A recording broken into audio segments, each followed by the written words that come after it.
आम्ही येशूला धारण करावं, आम्ही त्याने सांगितलेल्या वचनावर चालावं, आमची जीवनं त्यावर बांधावी. प्रभू परमेश्वर बाप्पा, यासाठी तू आम्हाला नेमलेला आहेस, निवडलेला आहेस प्रभू परमेश्वर बाप्पा.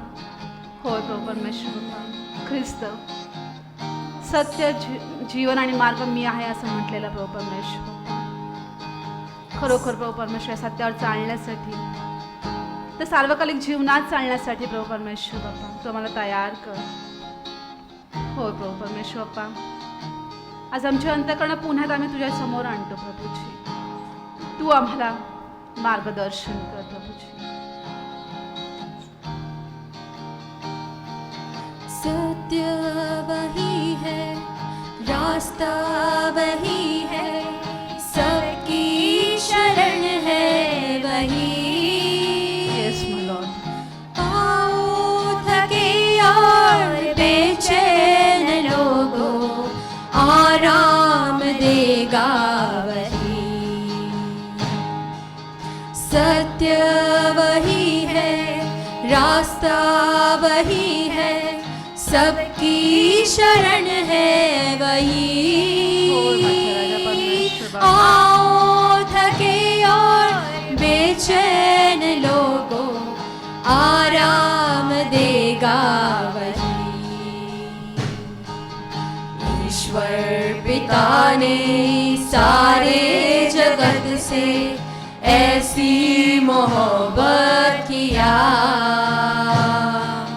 पापों से हमको मुक्ति दिलाने यीशु मसीह को दिया. ईश्वर पिता ने सारे जगत से ऐसी मोहब्बत किया, पापों से हमको मुक्ति दिलाने यीशु मसीह को दिया. हो प्रभू परमेश्वर बाप्पा, पुण्यात आम्ही सर्वजण तुझ्या अधीन आणि स्वाधीन होतो प्रभू परमेश्वर बाप्पा. आम्ही जसे आहोत तसे तुझ्या समोर येतो प्रभूजी. आज आमच्या अंतःकरण आम्ही तुझ्या समोर आणतो प्रभू परमेश्वर बाप्पा. देवपाचे वचन तू आज आमच्यासाठी राखून ठेवलेलं आहेस प्रभूजी. त्या वचनाकरता आमच्या अंतःकरण तू तयार केली आहेस, मग मी तुझे आभार मानतो. पुन्हा आम्ही सर्वजण तुला समर्पित होतो. ही संपूर्ण वेळ तुझ्या हातामध्ये सोपवून देतो प्रभू परमेश्वर. तुझ्या वचनाद्वारे तू आम्हा प्रत्येकाची आज भेट घे प्रभू परमेश्वर बाप्पा. ही छोटीशी प्रार्थना धनतारक प्रभू येशू ख्रिस्त याच्याच प्रिय पवित्र आणि गोड नावात करते म्हणून तो ऐक बाप्पा. आमेन.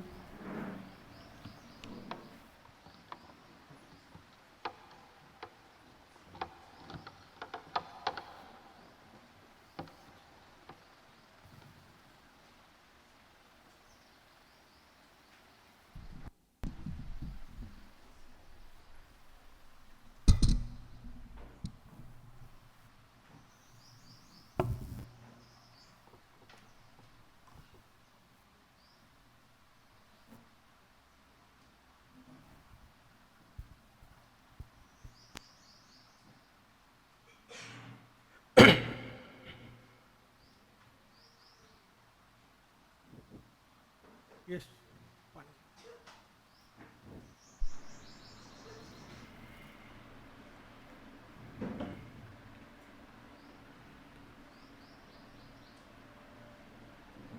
प्रभूची स्तुती असो. पुन्हा एकदा परमेश्वरानं त्याच्या मंदिरात तुम्हाला मला आणलेलं आहे आणि त्याची आराधना आम्ही केलेली आहे. आणि नक्कीच परमेश्वरानं तुमचे आमचे अंतःकरण त्याच्या वचनासाठी तयार केलेले आहेत. प्रियानो, गेले काही दिवस आम्ही काही महिने मी म्हणेन की आम्ही निवास मंडपाचा अभ्यास करत आहोत. आणि आम्ही निवास मंडपाची सहल गेल्या काही आठवड्यांमध्ये आम्ही केलेली आहे.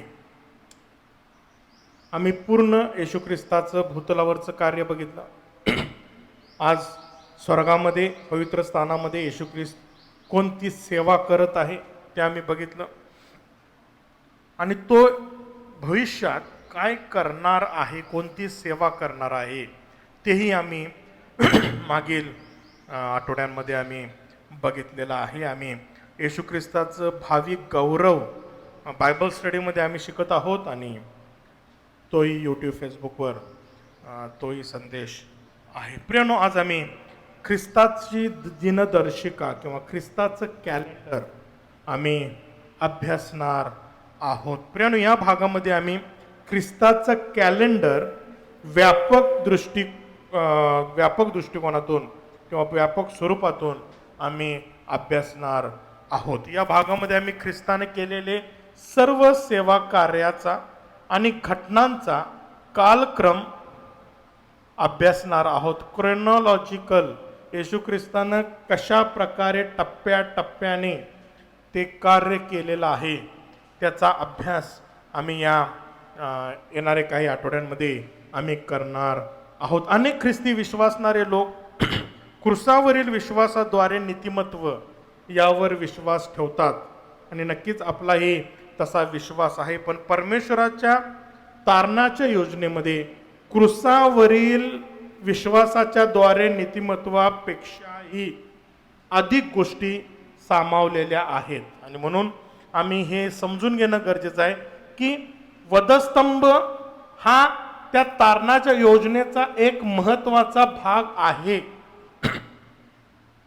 पण ते पूर्ण तारण नाही. आणि म्हणून आम्ही पाहतो की ही वेदी परमेश्वरानं सांगितलं की काय आहे, परमपवित्र आहे. त्याचं कारण आहे की येशू ख्रिस्ताचं वधस्तंभ हे तुमच्या आणि आमच्या तारणाच्या योजनेमध्ये एक महत्वाचा भाग आहे आणि आमच्या जीवनात वधस्तंभ हा महत्वाचा घटक आहे आमच्या तारणाच्या योजनेमध्ये. पण फक्त वधस्तंभाच्या द्वारे नीतिमत्व आहे का? नाहीये. आणि म्हणून येशू ख्रिस्तानं टाकलेले प्रत्येक पाऊल तो क्रम आम्ही अभ्यासणं फार गरजेचं आहे. आणि म्हणून आम्ही हा निवास मंडपाचा जो नमुना आम्ही शिकत आहोत आणि नव्या करारातील प्रत्येक सिद्धांत, प्रत्येक तारणाची, प्रत्येक योजनेतील प्रत्येक घटक आम्हाला परमेश्वरानं एक छाया म्हणून मोशेला जुन्या करारात दाखवलेली आहे. आणि म्हणून आम्ही बायबल स्टडीमध्ये सुद्धा इब्रिकराचं पत्र जो ब्रिज आहे, जुना करार आणि नवा करार आणि नव्या करारातील सिद्धांत आणि जुन्या करारातील छाया, या एकत्रित आम्ही अभ्यास करत आहोत. प्रियानो, ख्रिस्ताचं घर आहे आणि या घराला काय म्हणलेलं आहे तर निवास मंडप म्हणलेला आहे किंवा दर्शन मंडप. आम्ही एक म्हणजे काय म्हणतो, एक योग्य जर व्याख्या म्हणायची असेल तर येशू ख्रिस्ताचं घर कोणतं आहे तर दर्शन मंडप आहे. आणि आज येशू ख्रिस्त त्या स्वर्गात गेलेला आहे आणि मग तो परमपवित्र स्थानात जाणार आहे आणि आम्ही त्याचा अभ्यास करत आहोत. ख्रिस्ताच्या घरामधील कार्याची, त्या घरातील त्याच्या हालचालीची आम्ही अभ्यास केलेला आहे. त्यानं काय काय केलेलं आहे, तो स्वर्गारोहण झाला आणि मग तो काय काय करत आहे आणि काय काय करणार आहे याचा आम्ही अभ्यास केलेला आहे. थोडक्यात आपण त्याची काय करूया, आज उजळणी करूया आणि मग पुढच्या भागाला आपण सुरू करूया. ख्रिस्तानं केलेल्या प्रत्येक सेवा कार्याच्या सुरुवातीला लक्षात ठेवा, येशू ख्रिस्तानं जे सेवा कार्य केलेलं आहे, आणि हे लक्षात ठेवा की येशू ख्रिस्त असाच आलेला नाही, तर देवाचं वचन आम्हाला सांगतं की तो जगाच्या स्थापनेपूर्वीच वधलेला कोण आहे, कोकरा आहे. म्हणजे आम्हाला एक गोष्ट समजते की परमेश्वराच्या योजनेमध्ये, परमेश्वराच्या कॅलेंडरमध्ये, परमेश्वराच्या तारणाच्या योजनेमध्ये ख्रिस्त आहे आणि तो जगाच्या स्थापनेपूर्वीच परमेश्वरानं ख्रिस्ताला तो कोकरा म्हणून ठेवलेलं आहे. आणि म्हणून आदामाने हवेनं पाप केलं, परमेश्वराला आश्चर्य वाटलेलं नाही. तर ऑलरेडी परमेश्वर सर्वज्ञानी आहे, परमेश्वराला माहीत होतं की काय होणार आहे आणि मग मानव जातीचं जर तारण करायचं आहे तर आपल्याला काय करावं लागणार आहे. आणि मग जर ख्रिस्ताला जर मला पाठवायचं आहे तर ख्रिस्ताला पाठवण्याच्या आधी त्या लोकांना ख्रिस्ताची छाया दाखवणं हे काय होतं, परमेश्वराला गरजेचं होतं. आणि म्हणून आम्हाला पाहायला मिळतं की येशू ख्रिस्तानं टाकलेलं प्रत्येक पाऊल हे तुमच्या आणि आमच्या तारणासाठी महत्वाचं आहे, पण येशू ख्रिस्त हे पाऊल टाकणार आहे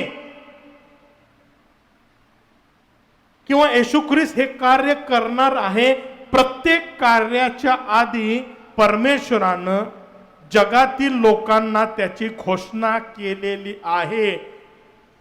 हे आम्हाला पवित्र शास्त्राच्या अभ्यासातून पाहायला मिळतं. आणि म्हणून आश्चर्यकारक कोणती गोष्ट झालेली नाही, तर परमेश्वरानं प्रत्येक गोष्ट येशू ख्रिस्त करायच्या आधी किंवा येशू ख्रिस्त ती घटना पूर्ण करण्याच्या आधी, येशू ख्रिस्त ती सेवा कार्य सुरू करण्याच्या आधी परमेश्वरानं जगातील लोकांना त्याची घोषणा केलेली आहे.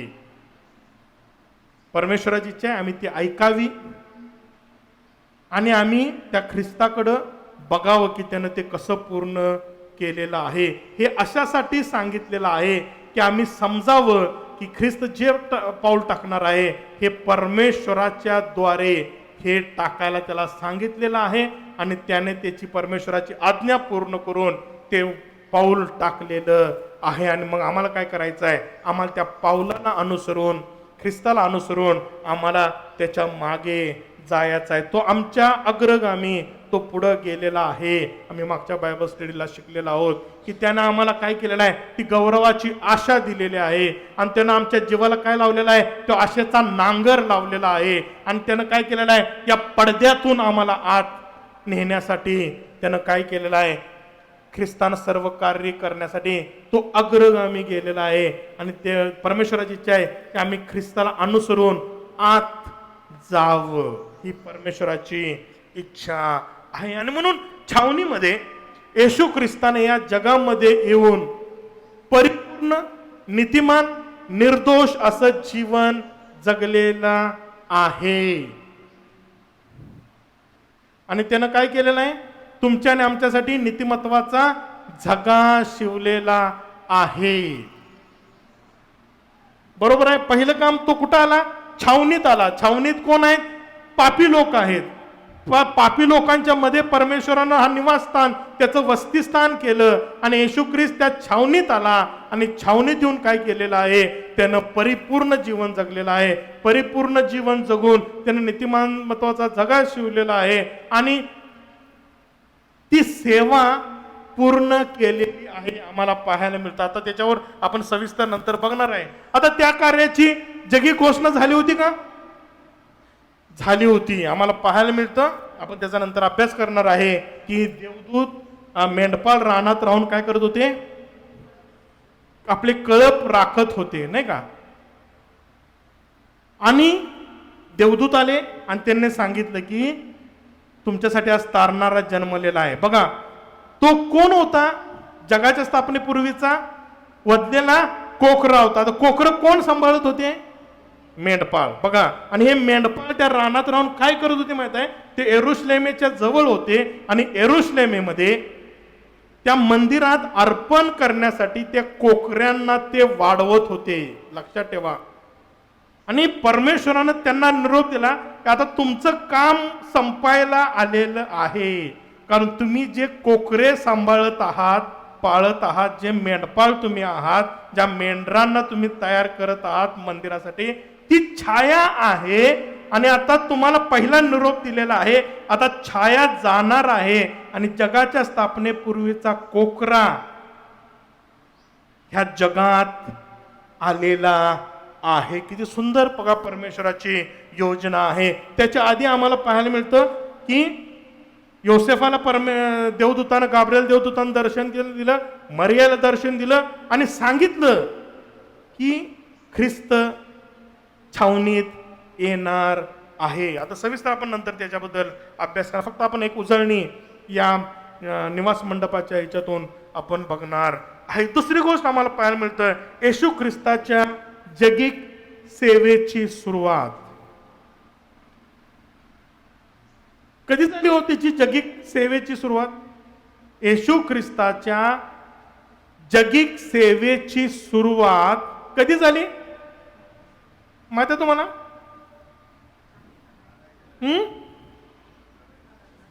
काय आलं?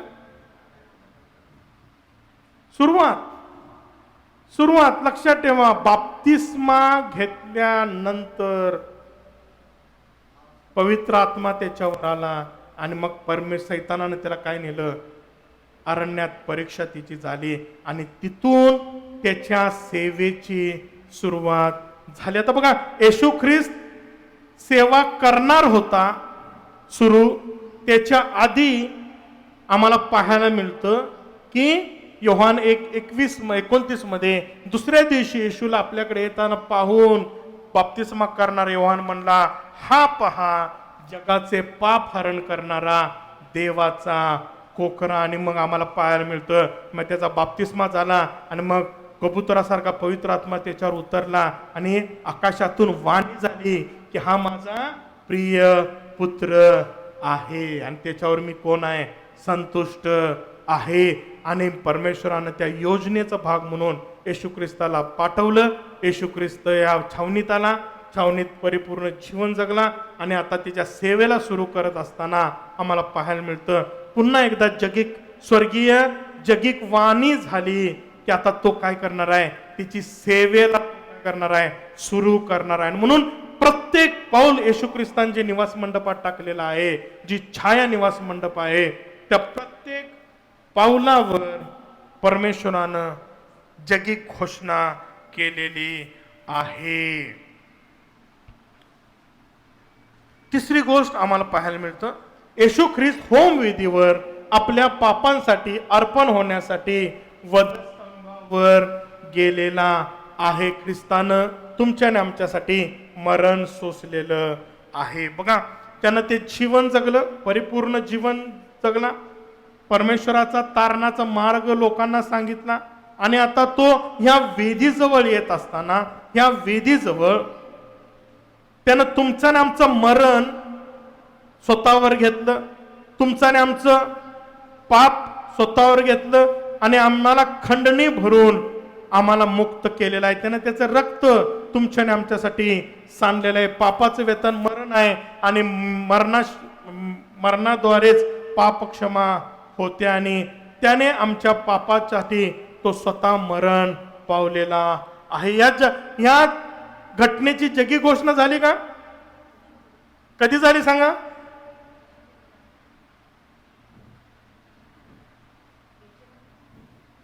मरणाच्या आधी जगी घोषणा झाली का?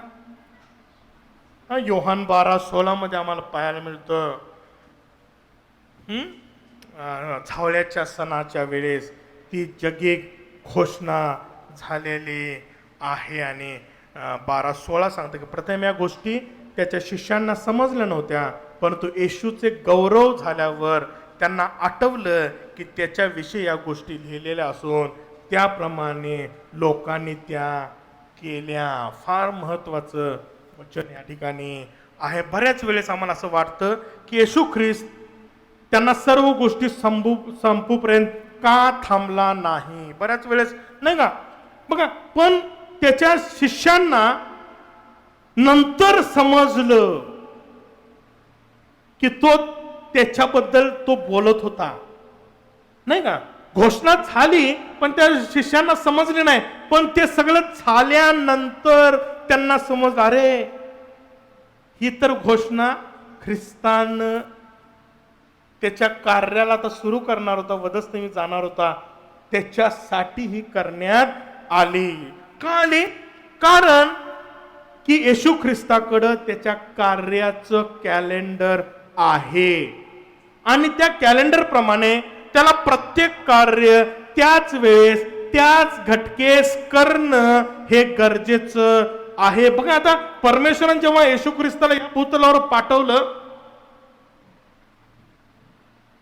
बघा, तो मानव रूप धारण करून आला, तो पूर्ण मानव होता, लक्षात ठेवा. आणि जेव्हा तो पूर्ण मानव म्हणून आलेला आहे, परमेश्वरानं त्याला सगळं कॅलेंडर सांगितलं नाही. प्रत्येक पाऊल जसं ख्रिस्त टाकत होता आणि असं लिहिलं की तो भल्या पाठी उठायचा, नाही का, आणि परमेश्वराबरोबर त्या पित्याबरोबर तो बोलायचा, प्रार्थना करायचा. पण तो काय करायचा की परमेश्वर त्याला प्रत्येक पाऊल तो काय करत होता, सांगत होता. प्रत्येक पावलावर परमेश्वर त्याला मार्गदर्शन करत होता. लक्षात ठेवा, तुम्ही आणि आम्ही ख्रिस्ती जीवन जगत असताना परमेश्वर आम्हाला सगळंच एकदम क्लिअर सांगत नाही, पण जसं आम्ही विश्वासानं त्याच्यावर विश्वास ठेवून चालायला लागतो तसं तो पायरी पायरीनं आम्हाला काय करत असतो, मार्गदर्शन करत असतो. आणि परमेश्वरानं ख्रिस्ताला सांगितलं की बाबा तुझी आता घटिका आलेली आहे, तुला आता वधस्तंभी जायचं आहे. पण येशू ख्रिस्त लोकांना समजल याची वाट बघत बसला नाही, कारण येशू ख्रिस्ताला ते कॅलेंडर फॉलो करणं परमेश्वराचं हे अगत्याचं होतं. आणि म्हणून आम्हाला पाहायला मिळतं की येशू ख्रिस्त म्हणत आहे की माझ्या मरणाची ठराविक वेळ आहे आणि मला त्या नियोजित वेळेस मरावे लागणं मरणं फार गरजेचं आहे, कारण तसं कॅलेंडर माझ्या पित्याने मला दिलेलं आहे आणि मला देवाचं कॅलेंडर मला ते फॉलो करायचं आहे. आणि म्हणून आम्ही ख्रिस्ताचं जे कॅलेंडर आहे, देवाचं कॅलेंडर जे ख्रिस्तानं फॉलो केलेलं आहे, त्याचा अभ्यास आम्ही करणार आहे. आणि देवरूपात येण्यासाठी परमेश्वरानं त्याला ते कॅलेंडर दिलेलं आहे आणि ख्रिस्तानं ते पूर्ण केलेलं आहे. तो म्हणत आहे की लोकांना हे समजेपर्यंत मी कॅलेंडर पुढे ढकलू शकत नाही, मी ते योग्य वेळी पूर्ण करणार आहे. लोकांना ते नंतर समजेल, कारण लोकांकडं माझं काय आहे, रिटन वर्ड ऑफ गॉड, लिहिलेला शब्द, देवाचं वचन. तो म्हणतो की त्यांच्याजवळ आहे. आता नाही समजणार, पण नंतर त्यांना काय होईल, प्रगट होईल. आणि म्हणून आम्ही देवाचा वचनामध्ये मुळावणं फार महत्वाचं आहे. परमेश्वराची इच्छा जर आम्हाला समजायची आहे, लक्षात ठेवा, तुम्ही कितीही प्रार्थना करा, तुम्ही कितीही महान व्यक्तींकडून डोक्यावर हात ठेवून घ्या, पण जोपर्यंत तुम्ही व्यक्तिगतरित्या देवाच्या वचनामध्ये मुळावणार नाही, देवाची इच्छा तुमच्या जीवनात तुम्ही समजून घेणार नाही, तोपर्यंत परमेश्वराचं ते रहस्य आहे ते तुम्हाला समजणार नाही.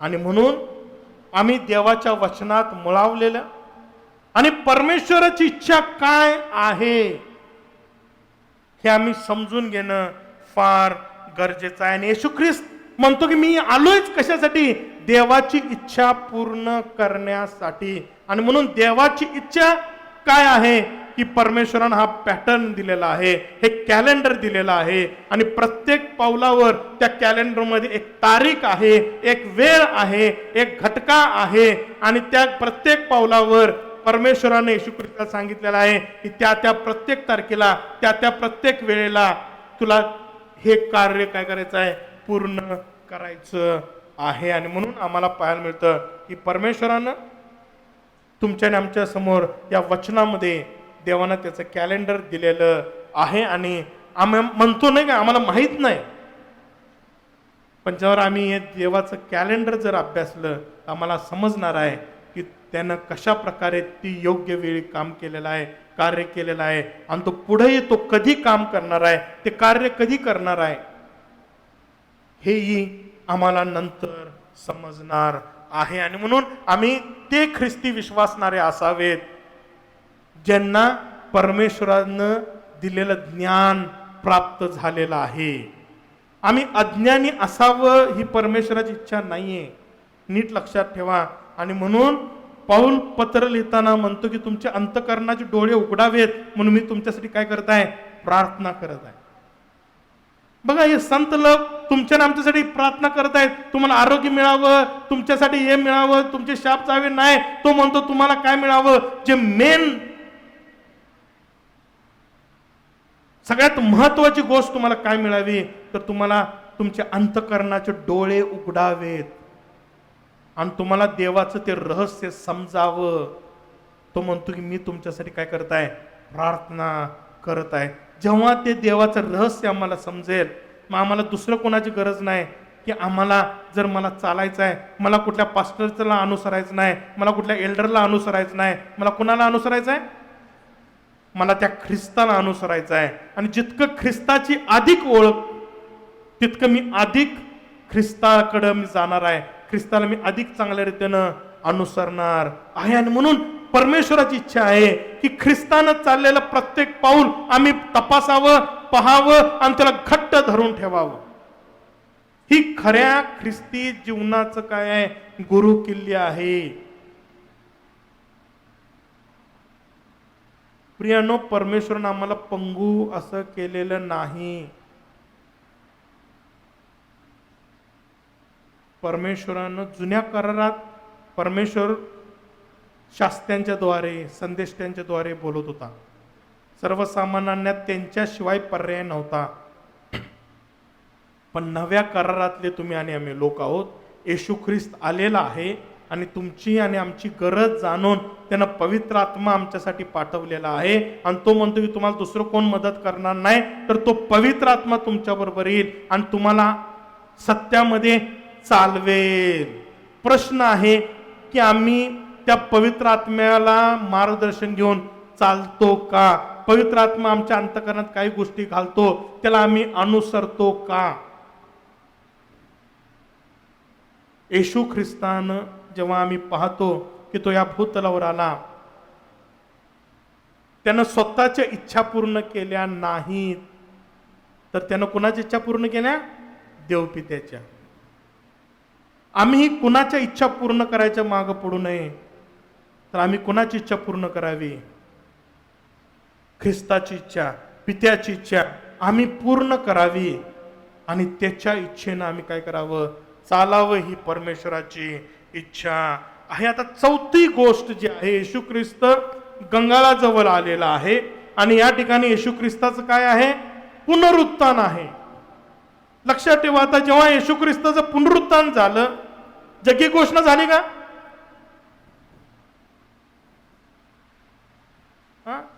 सकाळी सकाळी ती मरिया गेली नाही का, आणि कबर उघडी आहे, येशू ख्रिस्त उठलेला आहे आणि तिथं देवदूत थांबवला होता परमेश्वरानं. कशासाठी? ही घोषणा करण्यासाठी की येशू ख्रिस्त दुसरे चौथं कार्य करायला सुरू केलेलं आहे आणि जगी घोषणा केलेली आहे.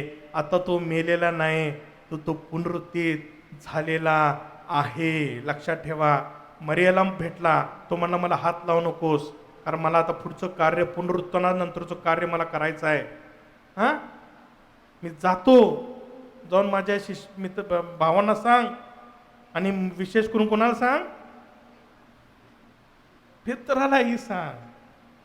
किती बघा चांगला आहे नाही का? त्याला माहित होतं पेत्र सगळ्यात दुःखी होता. समजलं? येशू ख्रिस्ताला माहित होतं की सगळ्या शिष्यात दुःखी कोण आहे? पेत्र आहे. कारण काय केलं पेत्रानं? जोशामध्ये बोलला नाही काय, आदल्या रात्री जोशमध्ये, येशू ख्रिस्ता मी आहे तुझ्या बरोबर रे, काय काळजी करू. आणि येशू ख्रिस्तानं सांगितलं नाही का, हे म्हणला काय सांगायला येशू ख्रिस्ता, मी काय तुला नाकारणार. आणि मग घडलं. आणि फार सुंदर त्या सन ऑफ गॉड पिक्चर बघा, तो सीन इतका सुंदर घेतलेला आहे. येशू ख्रिस्त तिच्या डोळ्यात बघतो, कोंबडा हरवतो आणि रडत तो काय करतो, जातो, आणि ते दुःख त्याला माहित होतं. येशू ख्रिस्त म्हणतो जा आणि पेत्रालाही सांग, मी तिथं तुम्हाला काय करणार आहे, भेटणार आहे. आणि आम्हाला पाहायला मिळतं की जगी घोषणा चौथ्या कार्याची सुद्धा झालेली आहे. आता तो कुठं गेलेला आहे? पवित्र स्थानात कार्याला सुरुवात करणार आहे. त्याची जगी घोषणा झाली का? आपण नंतर बघणार आहे. प्रेषित याचा 2रा अध्याय 1 ते 12 आम्हाला पाहायला मिळतं की जगी घोषणा झालेली आहे. आणि पेत्राचं पहिलं भाषण जे आहे, प्रगटीकरण 2, प्रेषितांची कृत्य 2 14 ते 41 या वचनामध्ये पेत्र भाषण करत आहे. आणि आम्हाला पाहायला मिळतं की येशू ख्रिस्तानं त्या पवित्र स्थानातील सेवेला सुरुवात केलेली आहे. त्याची जगी घोषणा देण्यात आलेली आहे. आता आम्ही बघितलं की पवित्र स्थानात तो आज आहे, जगी घोषणा झालेली आहे, पवित्र आत्मा आलेला आहे. पवित्र आत्म्याच्या द्वारे लोकांना समजलं की अरे पवित्र आत्मा आलेला आहे आणि येशू ख्रिस्त सांगितलं होतं की मी जातो पित्याजवळ आणि मग तुमच्यासाठी विनंती करीन आणि मग तो पवित्र आत्मा येईल आणि मग या लोकांवर उतरला आणि मग ते अन्य भाषा बोलू लागले, नाही का, त्यांच्यावर उतरला. अद्भुत गोष्टी काय झालेल्या आहेत घोषणेमध्ये झालेले आहेत. आणि तोच पेत्र जो त्या एका लहान मुलीला समोर येशू ख्रिस्ताबद्दल मी ओळखत नाही म्हणून सांगितला होता, पण तोच पेत्र या यहुदी लोकांसमोर उभारत आहे आणि धैर्यानं काय करत आहे, घोषणा करत आहे की येशू ख्रिस्त आता कुठे गेलेला आहे, पवित्र स्थानात गेलेला आहे आणि तो एक याजक म्हणून तो सेवा करत आहे. प्रियानो, घोषणा झालेली आहे. लोकांनी ऐकली का? ज्या त्या लोकांवर अवलंबून आहे. 2000 वर्ष झालं येशू ख्रिस्त त्या पवित्र स्थानात सेवा करत आहे. आम्ही ती घोषणा ऐकली का? काहींनी ऐकली, काहींनी ऐकली नाही. जिने ऐकली, येशू ख्रिस्त जो कार्य करत आहे त्याचा ते लाभ घेत आहेत. जिने ती ऐकली नाही, आजही त्यांना वाटतं की येशू ख्रिस्त कुठं आहे, त्या वधस्तंभाजवळच आहे. पण पुनरुत्थानाची घोषणा झाली, आम्ही अजूनही त्या कबरेतच त्याला शोधत आहोत. पुनरुत्थानाच्या वेळेस घोषणा झाली की मेलेल्याचा शोध, जिवंताचा शोध तुम्ही मेलेल्या का करत आहे. अनेक ख्रिस्ती लोक अजूनही मेलेल्या जिवंतांचा शोध मेलेल्यातच करत आहेत. आजही जाऊन त्या कबरेजवळ फूल टाकत आहेत, आजही त्या कबरेजवळ जाऊन दुःख करत आहेत. पण हे विसरतात की जसा येशू ख्रिस्त पुनरुत्थित झाला, त्यानं घोषणा केलेली आहे की ख्रिस्तामध्ये झोपलेले सुद्धा ते मेलेले नाहीत, तर ते जिवंत आहेत आणि ते झोपी गेलेले आहेत आणि ख्रिस्ताबरोबर तेही उठवले जाणार आहेत. पण किती आम्ही अज्ञानी आहोत, किती आमचे अंतकरणाचे डोळे उघडायचे आहेत. अजून किती दिवस आम्ही त्या अंतकरणाचे डोळे बंद ठेवणार आहोत. प्रियानो, प्रत्येक घोषणा आम्हाला याच्यासाठी दिलेली आहे की ख्रिस्तानं टाकलेलं प्रत्येक पाऊल आम्ही आमच्या जीवनात घ्यावं आणि त्या प्रत्येक पावलामध्ये जे ख्रिस्तानं जे आशीर्वाद आमच्यासाठी मोकळे केलेले आहेत ते सगळे आशीर्वाद आम्ही घ्यावेत आणि ख्रिस्ती जीवन आशीर्वादित असं जगावं. आता ख्रिस्त कुठं जाणार आहे? तो तिथंच थांबणार नाही, लक्षात ठेवा. तो या छावणीत आला, तो छावणीतच थांबलेला नाही, तो वधस्तंभावर गेला. तो वधस्तंभावर गेला, तो त्या कबरेतच थांबला नाही, तर तो पुनरुत्थित झाला. तो पुनरुत्थित जाऊन तो शिष्यांमध्ये थांबला नाही, तर तो पवित्र स्थानात गेला आणि आज 2000 वर्ष झाले तो त्या पवित्र स्थानात तुमच्या आमच्यासाठी सेवा करत आहे. कोणकोणती सेवा करत आहे आम्ही मागील अभ्यासामध्ये पाहिलेला आहे. त्या दीपस्तंभाजवळ तो देवाच्या वचनाचं प्रकटीकरण देत आहे. त्या वचनाच्या द्वारे तो तुमच्या जीवनात आणि माझ्या जीवनात प्रकाश टाकत आहे. त्या मेजावर तो आमच्याशी बोलत आहे. आम्हाला तो वचनानं, त्याच्या रेमानं तो आम्हाला तृप्त करत आहे आणि त्या धूप वेदीवर तो आमच्या प्रार्थना काय करत आहे, पित्यापर्यंत पोचवत आहे. तो आमच्यासाठी मध्यस्थी करत आहे. पण मला सांगू द्या, तो येशू ख्रिस्त जास्त वर्ष, जास्त वेळ थांबणार नाही, कारण तिथून काम पूर्ण करायची सुद्धा कॅलेंडर मध्ये वेळ आहे आणि त्या योग्य वेळी जेव्हा ती घटिका पूर्ण होईल, ज्या कॅलेंडरवर तो दिवस उगवेल, त्या दिवशी तो काय करणार आहे, तो आत जाणार आहे. आणि आम्हाला पाहायला मिळतं की येशू ख्रिस्ताचं परमपवित्र स्थानातील सेवा करायची सुरुवात होणार आहे. आता लक्षात ठेवा, त्या ठिकाणी 2 कार्य तो करणार आहे. एक कार्य करणार आहे, पण त्या कार्याच्या द्वारे 2 गोष्टी करणार आहे. तो न्यायाचं कार्य करणार आहे आणि न्यायाची सुरुवात पहिलं मृतांच्या पासून सुरुवात करणार आहे आणि मग जिवंतांचा न्याय, दोघांचा न्याय करणार आहे. आणि दोन्ही गोष्टींच्या वेळेस काय होणार आहे, घोषणा होणार आहे. आणि ही घोषणा आम्हाला काय होणार आहे हे प्रगटीकरणामध्ये ऑलरेडी दिलेलं आहे. बघा, कदाचित येशू ख्रिस्तापर्यंत याच्या आधी किंवा देवाचं वचन लिहून आमच्या समोर येऊपर्यंत त्या लोकांना माहीत नव्हतं, बरोबर आहे. त्यांनी म्हणू शकतील एक दिवस ख्रिस्ताला की बाबा आम्हाला खरंच माहीत नव्हतं, माहीत असतं तर आम्ही ते घोषणा ऐकून काय केलं असतं, आम्ही आमचा मार्ग बदलला असता, नाही काय. पण तुम्हाला आम्हाला तोही चान्स नाही आहे, कारण तुमच्या आणि आमच्या समोर written word of God Bible आहे आणि त्या बायबलमध्ये येशू ख्रिस्तानं टाकलेल्या पहिल्या पावलापासून ती कशी घोषणा झाली, कशी त्या लोकांनी त्या घोषणेचा अवेअर केला, कशी काही लोकांनी ती घोषणा स्वीकारून त्याच्या मागे चालले, या सगळ्या गोष्टींचा इतिहास आम्हाला त्या वचनांमध्ये पाहायला मिळतो, साक्षी पाहायला मिळतात. आणि म्हणून देवाचं वचन सांगते, इतक्या मोठ्या साक्षीरूपी मेघाने आम्ही वेढलेलो असता आम्ही काय करतो? आमच्या वैयक्तिक निर्णयावर आमचा भविष्यकाळ अवलंबून आहे. आणि म्हणून प्रत्येक पावलावर येशू परमेश्वराने काय केलेलं आहे, आम्हाला चेतावणी देण्यासाठी, आम्ही तयार असावं यासाठी ही वचनं लिहून ठेवलेली आहेत. आता मृतांच्या न्यायाची सुरुवात होणार आहे. येशू ख्रिस्त जेव्हा परमपवित्र स्थानात जाणार आहे आणि त्यावेळेस ही जगी घोषणा होणार आहे. ती कोणती होणार आहे? योहानाला परमेश्वरानं दाखवलेलं आहे त्या प्रगटीकरणामध्ये, प्रगटीकरण 14:7 मध्ये तो मोठ्याने म्हणाला, देवाची भीती बाळगा व त्याचे गौरव करा, कारण न्याय निवाड करण्याची त्याची काय लिहिले घटिका, त्याचा मराठीत मुहूर्त. आम्ही सगळं मुहूर्तावर काम करतो ना. परमेश्वराच्या कॅलेंडर मध्ये सुद्धा तो दिवस रेड मध्ये लिहिलेला आहे, मोठाच्या मोठा. त्याची घटिका आली आहे, ज्याने आकाश, पृथ्वी, समुद्र व पाण्याचे झरे निर्माण केले, त्याला नमन करा.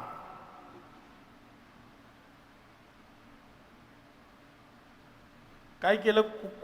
कुठलं पीक गोळा केलं? द्राक्षीचे. मग जगाचं पीक आलं. मग कुठला आहे ते? जिवंतांचा न्यायाची सुरुवात. आणि तिची घोषणा प्रगटीकरण याचा 18वा अध्याय 1-24 मध्ये आम्हाला पाहायला मिळते की तेव्हाही ती घोषणा केली जाणार आहे आणि तो जिवंतांचा न्याय करायला येणार आहे. आता ख्रिस्त हे सगळं काढलेलं पाप त्या दुसऱ्या कोकऱ्यावर टाकणार आहे. बरोबर आहे? बघा, ते नुसतं टाकून उपयोग नाहीये. ते टाकलेलं पाप, जे आमच्यातून काढलेलं पाप आहे, जिवंतांचं पाप आहे, ते पापाची क्षमा झालेली आहे. बरोबर आहे? ते पाप कुठं आहे? त्या परमपवित्र स्थानात आहे. आणि म्हणून ते परमपवित्र स्थान काय झालेलं आहे? अशुद्ध झालेलं आहे. आता ते अशुद्ध राहू शकत नाही, ते ठेवावं ही परमेश्वराची इच्छा नाही, कारण ही समस्या वैश्विक आहे. आता ते पाप तिथून काढलं जाणं गरजेचं आहे. आता येशू ख्रिस्त प्रायश्चित्ताच्या सणाच्या दिवशी आम्हाला पाहायला मिळतं की तो ते घेऊन येणार आहे. त्याची तारीख आम्हाला माहीत नाही. आता बघा, काही गोष्टींची तारीख परमेश्वरानं जाणून बुजून सांगितलेली नाही. 1000 वर्षानंतर पुन्हा त्याची वस्ती, त्याचा निवास, त्याचा मंडप या भूतलावर त्याच्या लोकांमध्ये तो घालणार आहे. पण त्याचीही फिक्स तारीख आम्हाला माहीत नाही. जर तुम्हाला कोण सांगत असेल तर त्याच्या नादी तुम्ही लागू नका, कारण येशू ख्रिस्त स्वतः म्हणतो की हे फक्त कोणाला माहित आहे? पित्याला माहीत आहे. काय गोष्टी परमेश्वरानं जाणून बुजून आमच्यापासून त्या सांगितलेल्या नाहीत, त्याचं कारण आम्ही त्याचा अभ्यास जेव्हा आता आपण प्रत्येक पाऊल आम्ही बघणार आहे तेव्हा आम्ही करणार आहे. येशू ख्रिस्ताने केलेल्या, करीत असलेल्या आणि करणार असलेल्या सर्व कार्याची घोषणा केली जाणार आहे, हे मात्र निश्चित आहे. आणि म्हणून आम्ही त्या घोषणांकडे पाहणं आणि आम्ही स्वतःला तयार करणं फार गरजेचं आहे. आम्ही काय करावं? प्रियानो, ख्रिस्ती विश्वासणारे म्हणून आम्ही त्या घोषणेकडे लक्ष द्यावं. त्या घोषणेमध्ये आम्हाला ती वेळ, ती घटिका, तिचा समय, त्या त्या घोषणेमधून काय करणार आहे परमेश्वर सांगणार आहे. आणि प्रत्येक पाऊल तो टाकायच्या आधी तो आम्हाला काय करणार आहे पहिलं समजण्यासाठी आमच्यासाठी ती घोषणा केली जाणार आहे. जर आम्ही झोपेत असू, जर आम्ही आणि जगातील गोष्टींमध्ये आम्ही जर गुरफटलेले असू, मागचा बायबल स्टडीचा अभ्यास बघा, जर आमची खोटी आशा जर असेल आणि खोट्या आशेवर जर आम्ही आमचं जीवन जगत असू, तर आम्ही त्या कशाला टेकलेला आहोत? भिंतीला टेकलेलं नाही बरं का, ती कडक आशा आहे. कातिनीनं केलेल्या जाळं आहे, कातिनीनं केलेलं जाळं, आणि तिला टेकून आम्ही बसायचा काय करत आहोत? प्रयत्न करत आहोत. पण टेकायचा प्रयत्न केला ते काय होणार आहे? फाटून. प्रियांनो, आम्ही कोणत्या आशेवर, ख्रिस्त जो आमचा आशा आहे, गौरवाची आशा आहे, तो पुढे गेलेला आहे अग्रगामी, आणि त्यानं आमच्या जीवाला काय केलेला आहे? तो आशेचा नांगर लावलेला आहे, यासाठी की आम्ही ढळू नये, आम्ही स्थिर असावं, आम्ही त्या योग्य आशेवर जगावं. आणि म्हणून प्रत्येक घोषणा आम्ही नीट अभ्यासावी आणि स्वतःला काय करावं? तयार असावं. बरेच ख्रिस्ती आज कुठे आढळत आहेत? तर बरेच ख्रिस्ती या वधस्तंभाजवळ आढळत आहेत. तुम्ही कुठल्याही ख्रिस्ती विश्वासणारा विचारा, तुमच्या जीवनात सगळ्यात महत्त्वाचं काय आहे? ते म्हणतात की वधस्तंभ आहे, पण आम्ही हे विसरतो की त्याची घोषणा केलेली आहे. प्रत्येक कार्याची घोषणा केलेली आहे. जर ते कार्य महत्वाचं नसतं तर ख्रिस्तान ते पूर्ण केलं नसतं. आणि म्हणून आम्हाला पूर्ण ख्रिस्त समजणं, पूर्ण तारणाची योजना समजणं, आणि या पूर्ण तारणाच्या योजनेचा लाभ आम्ही घेतला तरच खऱ्या अर्थानं आम्हाला ते तारण, सार्वकालिक जीवन, युगानुयुगाचं जीवन, स्वर्गातील सगळे आशीर्वाद तुमच्या आणि आमच्या वाट्याला येणार आहेत. आम्ही त्या घोषणा विसरतो.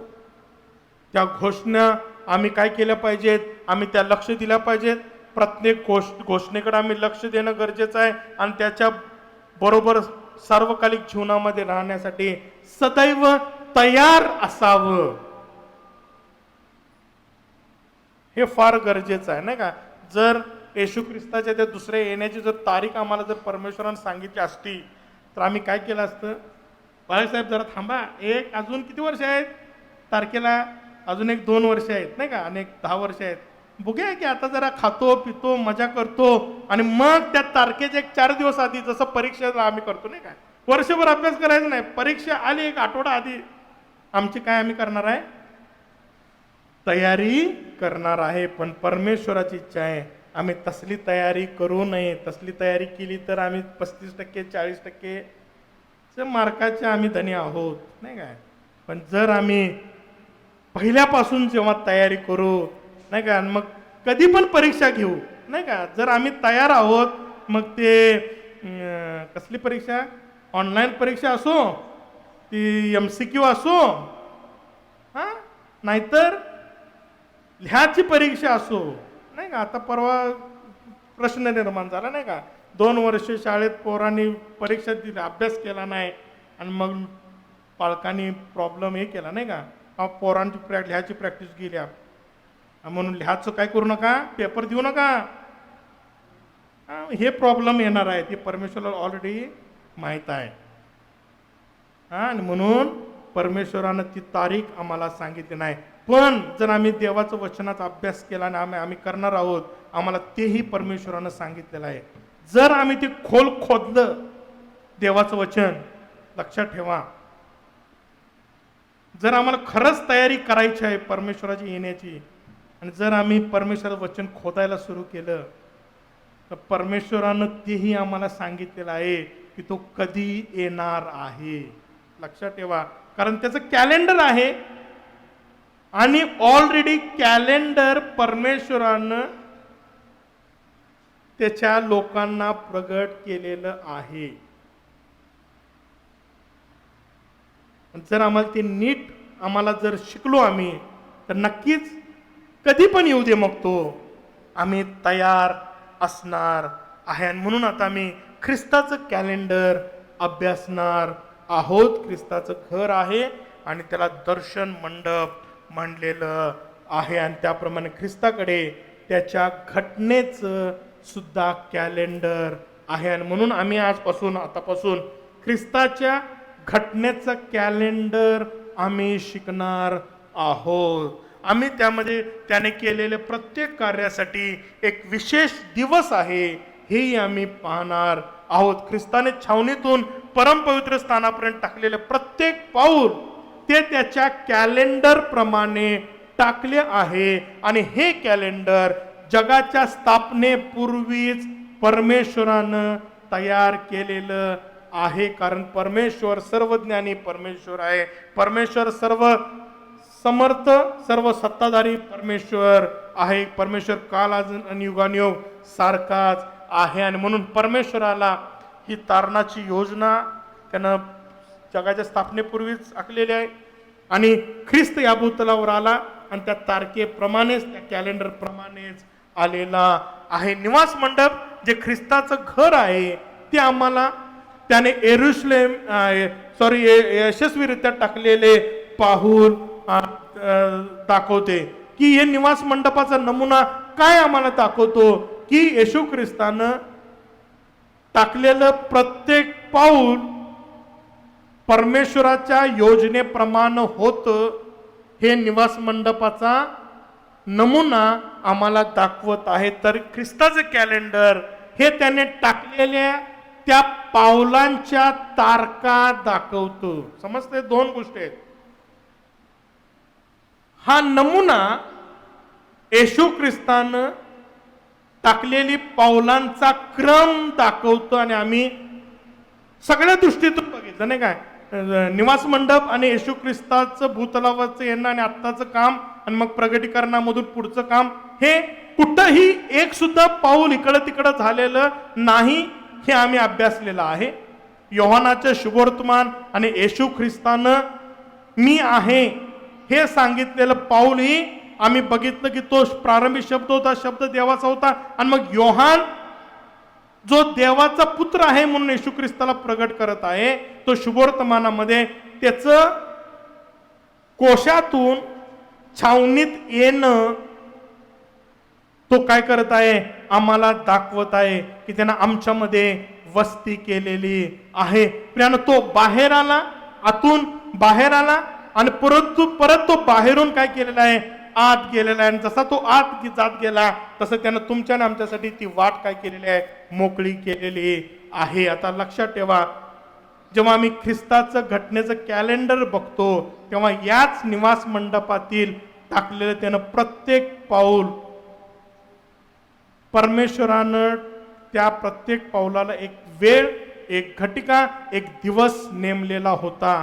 त्याचा अभ्यास आम्ही करणार आहोत. प्रत्येक कार्यासाठी एक विशिष्ट वेळ, घटिका होती, आहे आणि असणार आहे.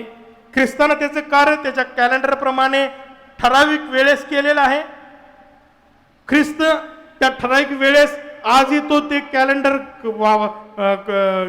प्रमाणे तो चालत आहे आणि तो भविष्यातही त्या कॅलेंडर प्रमाणे ठराविक वेळेस तो पुढील कार्य करायला पुढे सरसावणार आहे. त्याच्या बाप्तिस्म्याची वेळ होती, त्याच्या मरणाची वेळ होती, त्याचं भूतलावरचं येण्याची वेळ होती, त्याच्यानंतर त्याच्या बाप्तिस्म्याची एक ठराविक वेळ होती, त्याच्या मरणाची ठराविक वेळ होती, त्याला पुरले जाण्याची ठराविक वेळ होती, त्याच्या पुनरुत्थानाची ठराविक वेळ होती आणि स्वर्गीय याजक म्हणून कार्यास सुरुवात करण्याची ही ठराविक वेळ आहे होती. आणि तो परमपवित्र स्थानात न्यायाचं काम करायला जाणार आहे. त्यावेळेसही त्याच्याजवळ एक ठराविक वेळ, काळ आणि घटिका असणार आहे. त्या कॅलेंडरमध्ये परमेश्वरानं त्याचं पूर्ण कार्य ख्रिस्त जे करणार आहे ते तुमच्या आणि आमच्या समोर मांडलेलं आहे. आणि प्रियानो, हे अद्भुत आहे. आणि आम्ही ख्रिस्ती विश्वासणारे म्हणून जितकं आम्ही त्या निवास मंडपामध्ये शिकत आहोत, निवास मंडपाचा नमुना शिकत आहोत, नक्कीच माझा विश्वास आहे की अनेक गोष्टी, जी वचनं जर आम्ही निवास मंडपाचा अभ्यास केला नसता तर ती वचनाचा अर्थ आम्हाला कधीच समजला नसता. नाही का? जर आम्ही नुसतं इब्रिकरस पत्र वाचलं की आम्हाला समजतं की तो जीवाला नांगर कोणता घालणार आहे, तो आम्हाला कुठल्या पडद्यातून नेणार आहे, आम्हाला काहीच माहीत नव्हतं.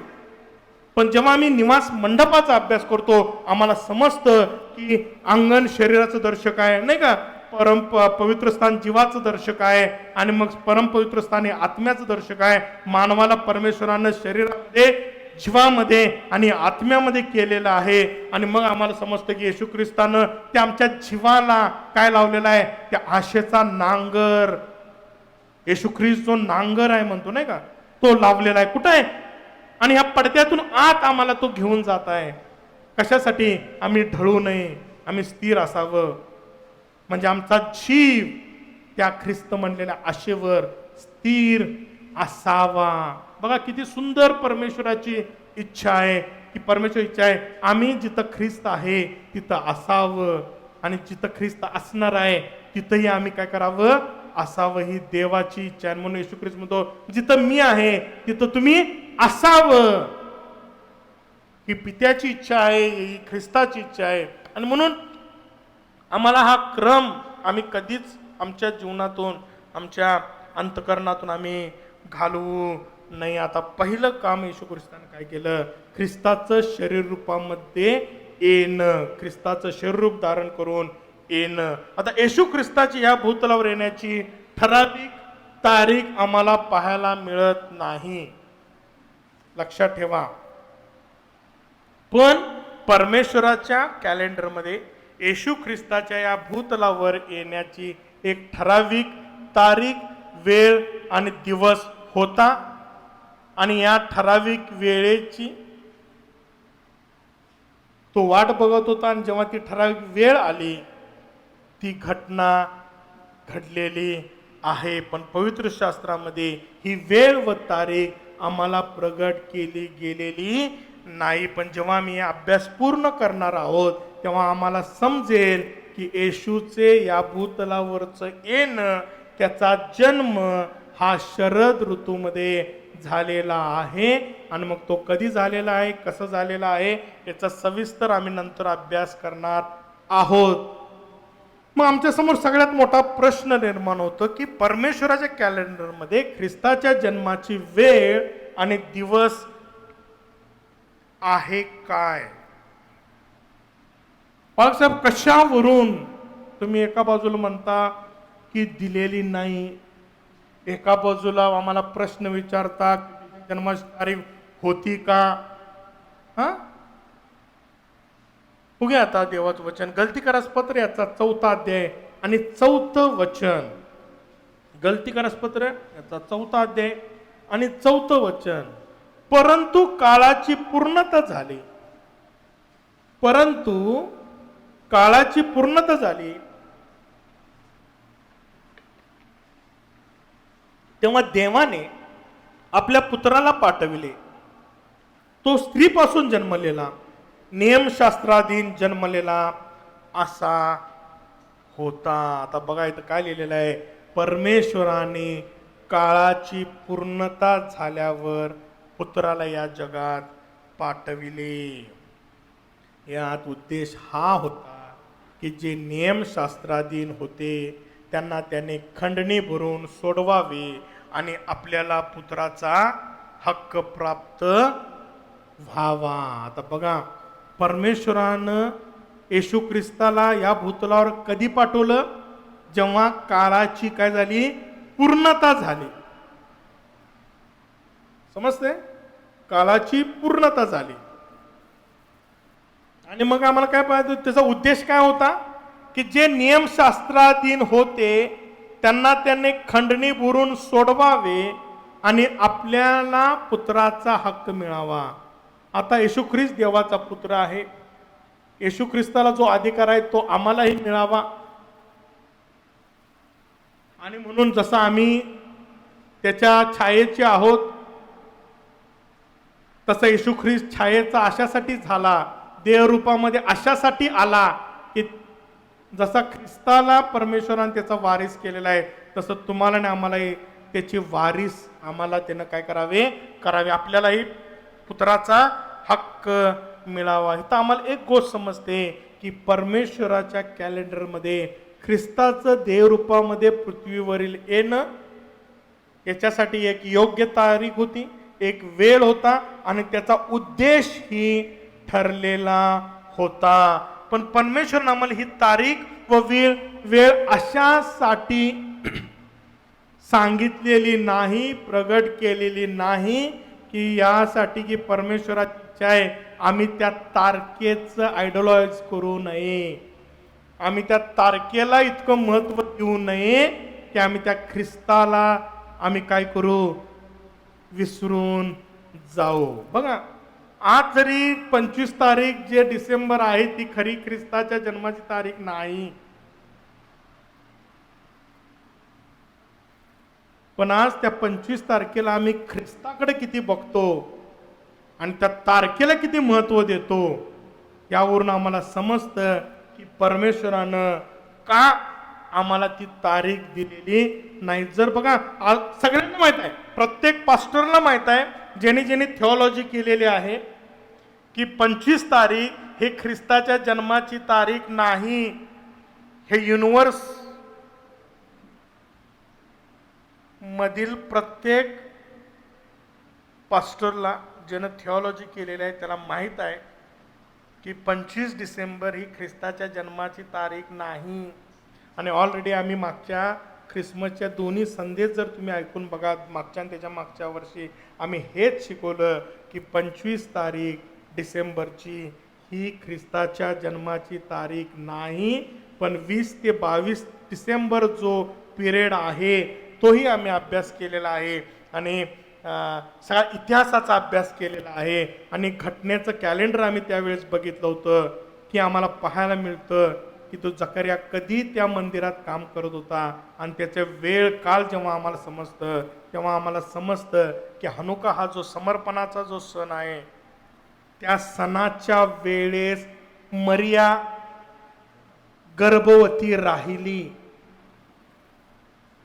आणि हा सण 15 डिसेंबर किंवा कधी कधी 12 डिसेंबर ते 22 डिसेंबर या पिरियडमध्ये येतो. मग आम्ही ते गर्भधारण्याचा आमचा काय संबंध आहे? आम्हाला असं वाटतं की जगात मुलगा आला म्हणजे तो वाढदिवस आहे, नाही का?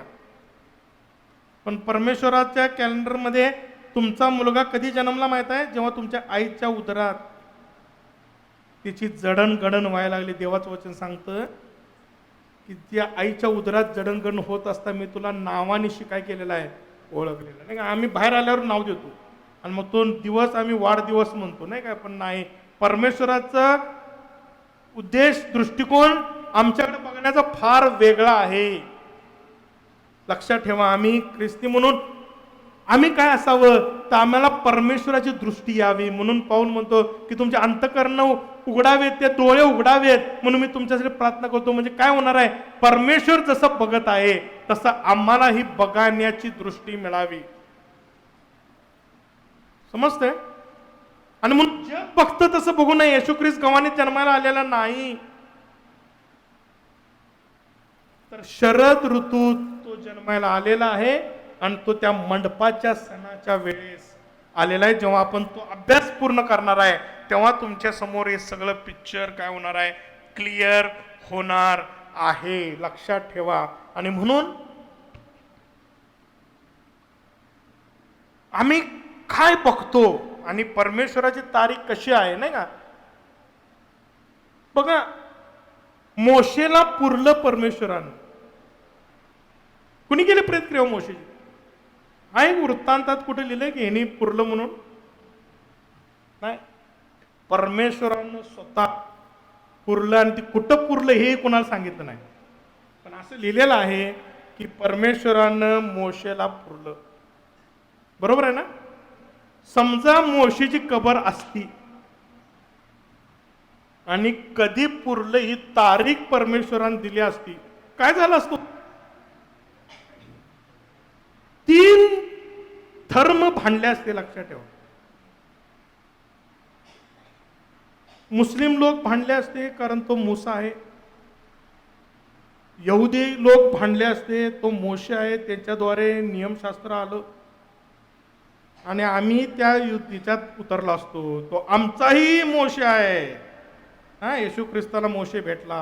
हा, बघा. आणि 3 तारका, 3 सण, परमेश्वर म्हणला नको. बघा, परमेश्वर सर्व ज्ञानी आहे, त्याला काय होणार आहे पुढचं हे सगळं माहीत आहे. म्हणून आम्ही त्या तारखेला महत्व देऊ नये, आयडलाइज करू नये त्या तारखेला, तर आम्ही त्या ख्रिस्ताकडे बघावं.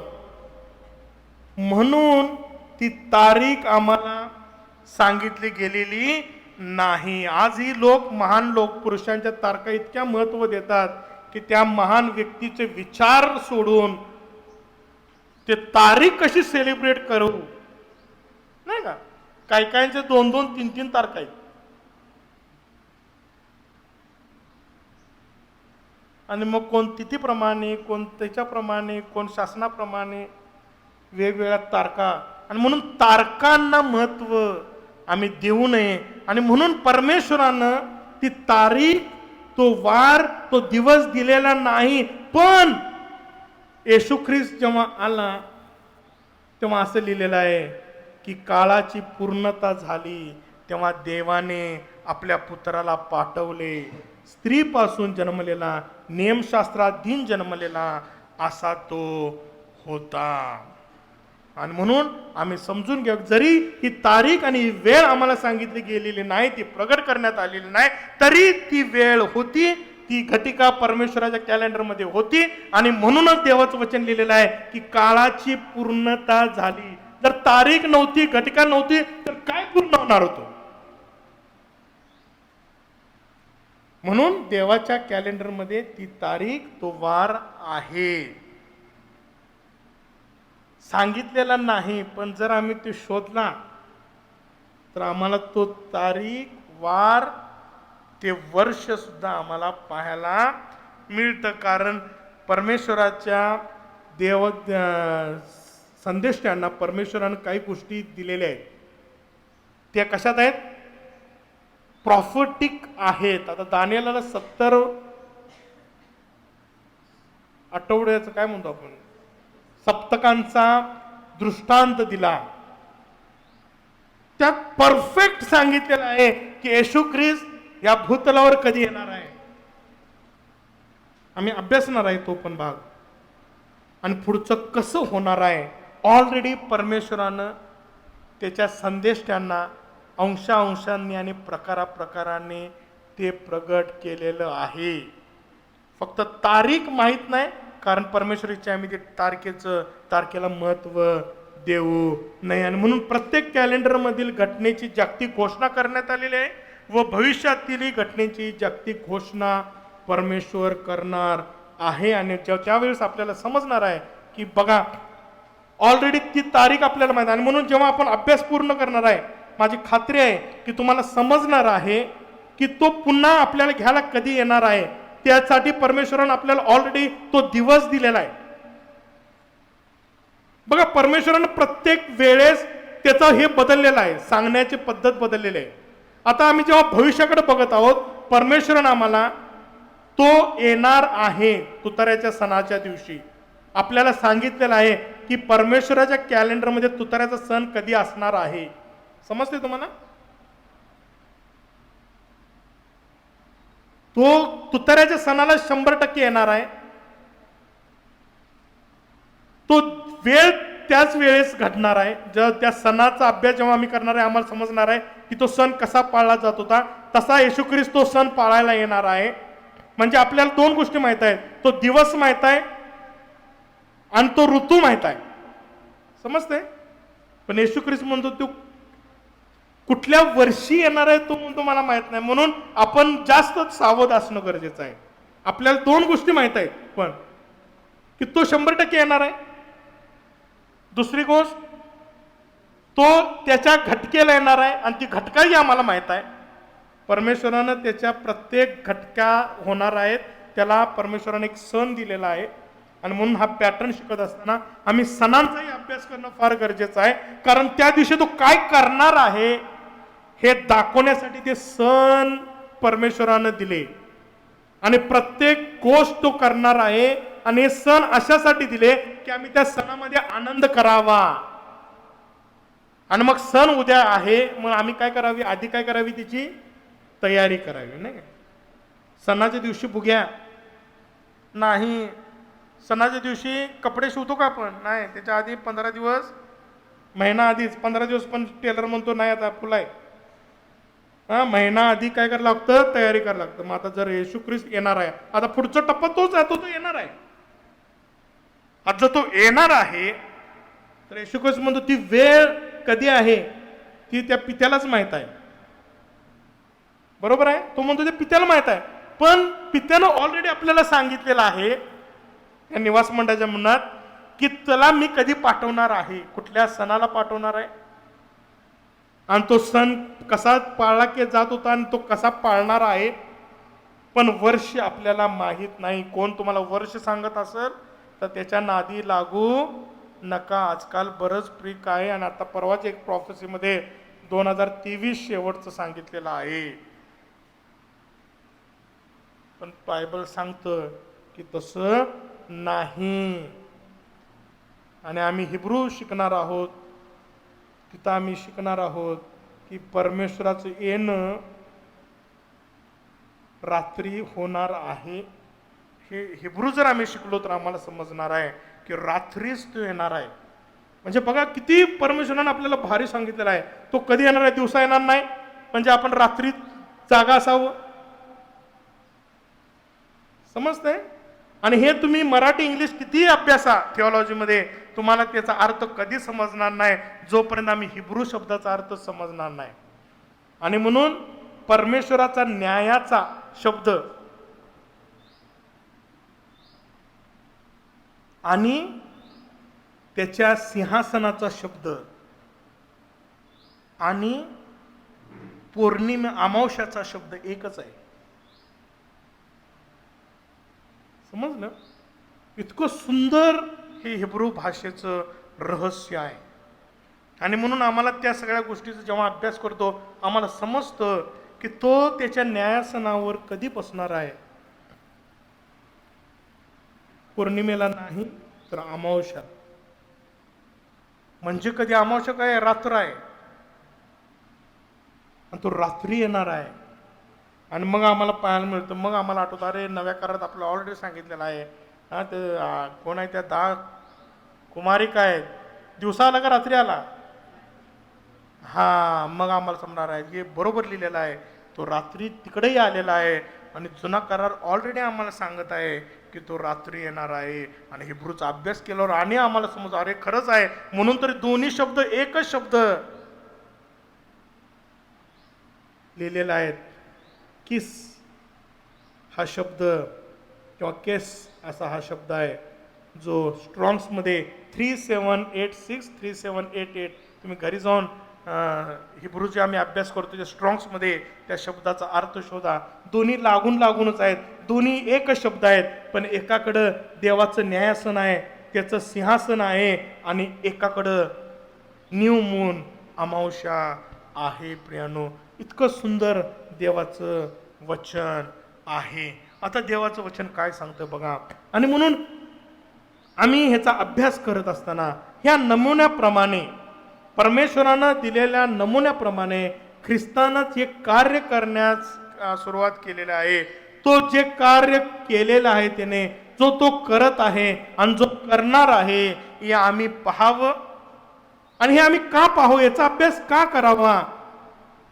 जितका आम्ही अधिक आमच्या समोर क्लिअर असेल ना पिक्चर, तितका आम्ही अधिक त्याच्यावर विश्वास ठेवावा. आणि कालच्या बायबल स्टडीमध्ये आम्ही शिकलो, फक्त विश्वास नाही तर विश्वास आणि भविष्यकाळातील विश्वास. काय काय म्हणलेला आहे त्या भविष्यकाळातील विश्वासाला? आशा म्हणलेला आहे. तिच्यावर काय करावं, आम्ही त्या ख्रिस्त देव परमेश्वराचं गौरव, जी ख्रिस्त आशा आहे त्याकडे आम्ही काय करावं, पाहावं. त्यामध्ये अढळ असावं, स्थिर असावं, तर आणि तरच आमचं तारण होणार आहे. आता येशू ख्रिस्ताची या भूतलावर देवरूपा धारण करून येण्याच्या या घटनेची जागतिक घोषणा करण्यात आली होती का? आम्हाला पाहायला मिळतं लूक याचा पहिला अध्याय 26 ते 35 वचनामध्ये आम्हाला पाहायला मिळतं की गाब्रिएल दूत आला आणि मरियाला दर्शन दिलं. आणि मग दुसऱ्या वृत्तांत आम्हाला पाहायला मिळतं की गाब्रिएल दूत आला आणि दाविदाला, कुणाला, योसेफाला सुद्धा काय केलेलं आहे, सांगितलेलं आहे की बाबा मरियाला काय होणार आहे, पुत्र होणार आहे आणि त्याचं तू येशू नाव ठेव, सगळं सांगितलेलं आहे. पण ज्या वेळेस येशू ख्रिस्त आला त्या गवानीमध्ये आम्हाला पाहायला मिळतं की लूक याचा 2रा अध्याय आणि 8वं वचन फार सुंदर.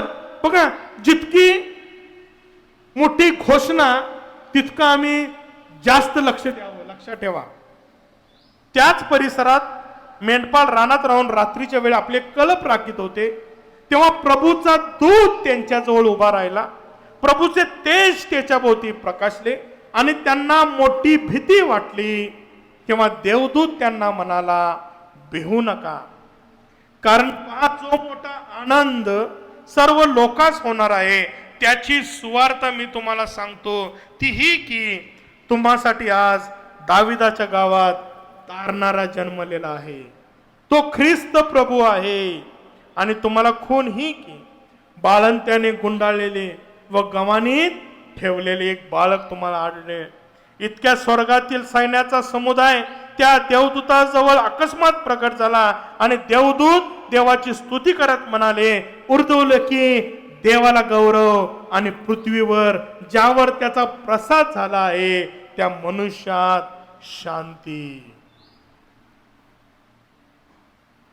त्या मनुष्यात शांती. इथं आम्हाला पाहायला मिळतं की देवदूत आले आणि देवदूतांचा सैन्य असं म्हणलेलं आहे ते अवतरलं आणि मेंढपाळ, साधे भोळे मेंढपाळ येतो, ते घाबरले. आणि मग देवदूत म्हणाले, भिवू नका, का तुम्हासाठी आज दाविदाच्या गावात तारणारा जन्मलेला आहे. आणि तो कोण आहे? आता बघा, प्रत्येक शब्दात प्रॉफेसी आहे बरं का. सहज आम्ही म्हणतो ना, तुम्हासाठी आज दाविदाच्या गावात तारणारा जन्मलेला आहे, नाही का, पण असं लिहिलंय की तो ख्रिस्त प्रभू आहे. आता काय गरज होती हो त्या देवदूतांना सांगण्याची की तो ख्रिस्त प्रभू आहे? त्याचं कारण आहे की परमेश्वराच्या कॅलेंडरमध्ये तो अभिषिक्त येण्याची तारीख दिलेली आहे. लक्षात ठेवा, अभिषिक्त येण्याची तारीख दिलेली आहे. आणि हे देवदूत त्या मेंढपाळाला सांगत आहेत की आता बघा, हा वेटिंग पिरियड तुमचा जो आहे, स्तब्धतेचा काळ आहे, तो संपलेला आहे. याच्या आधी परमेश्वर बोलत नव्हता कोणाबरोबर, मध्ये हा स्तब्धतेचा काळ आहे आणि आता घोषणा द्यायला सुरू झालेली आहे. आणि ते बघा किती सुंदर सांगत आहेत. दानिएलला जे सांगितलं 70 सप्तक कधी सुरू होणार आहेत समजते? आपण ऑलरेडी त्याचा अभ्यास केलेला आहे 70 सप्तक, म्हणून मी जास्त घेणार नाहीये. पण 70 सप्तका सुरू कधी होतील, म्हणजे येशू ख्रिस्ताचं जे शेवटचं कार्य आहे तारणाच्या योजनेचं, जोपर्यंत तो छावणीत येणार नाही तो निवास मंडपाचं कार्य पूर्ण करणार नाही. लक्षात ठेवा. आणि म्हणून दानिएलाला प्रगटीकरण दिलंय. काय दिलंय की येशू ख्रिस्त कधीच येणार आहे, ज्या दिवशी सप्तक सुरू होणार आहेत. आता ती सप्तक कधी सुरू होणार आहेत?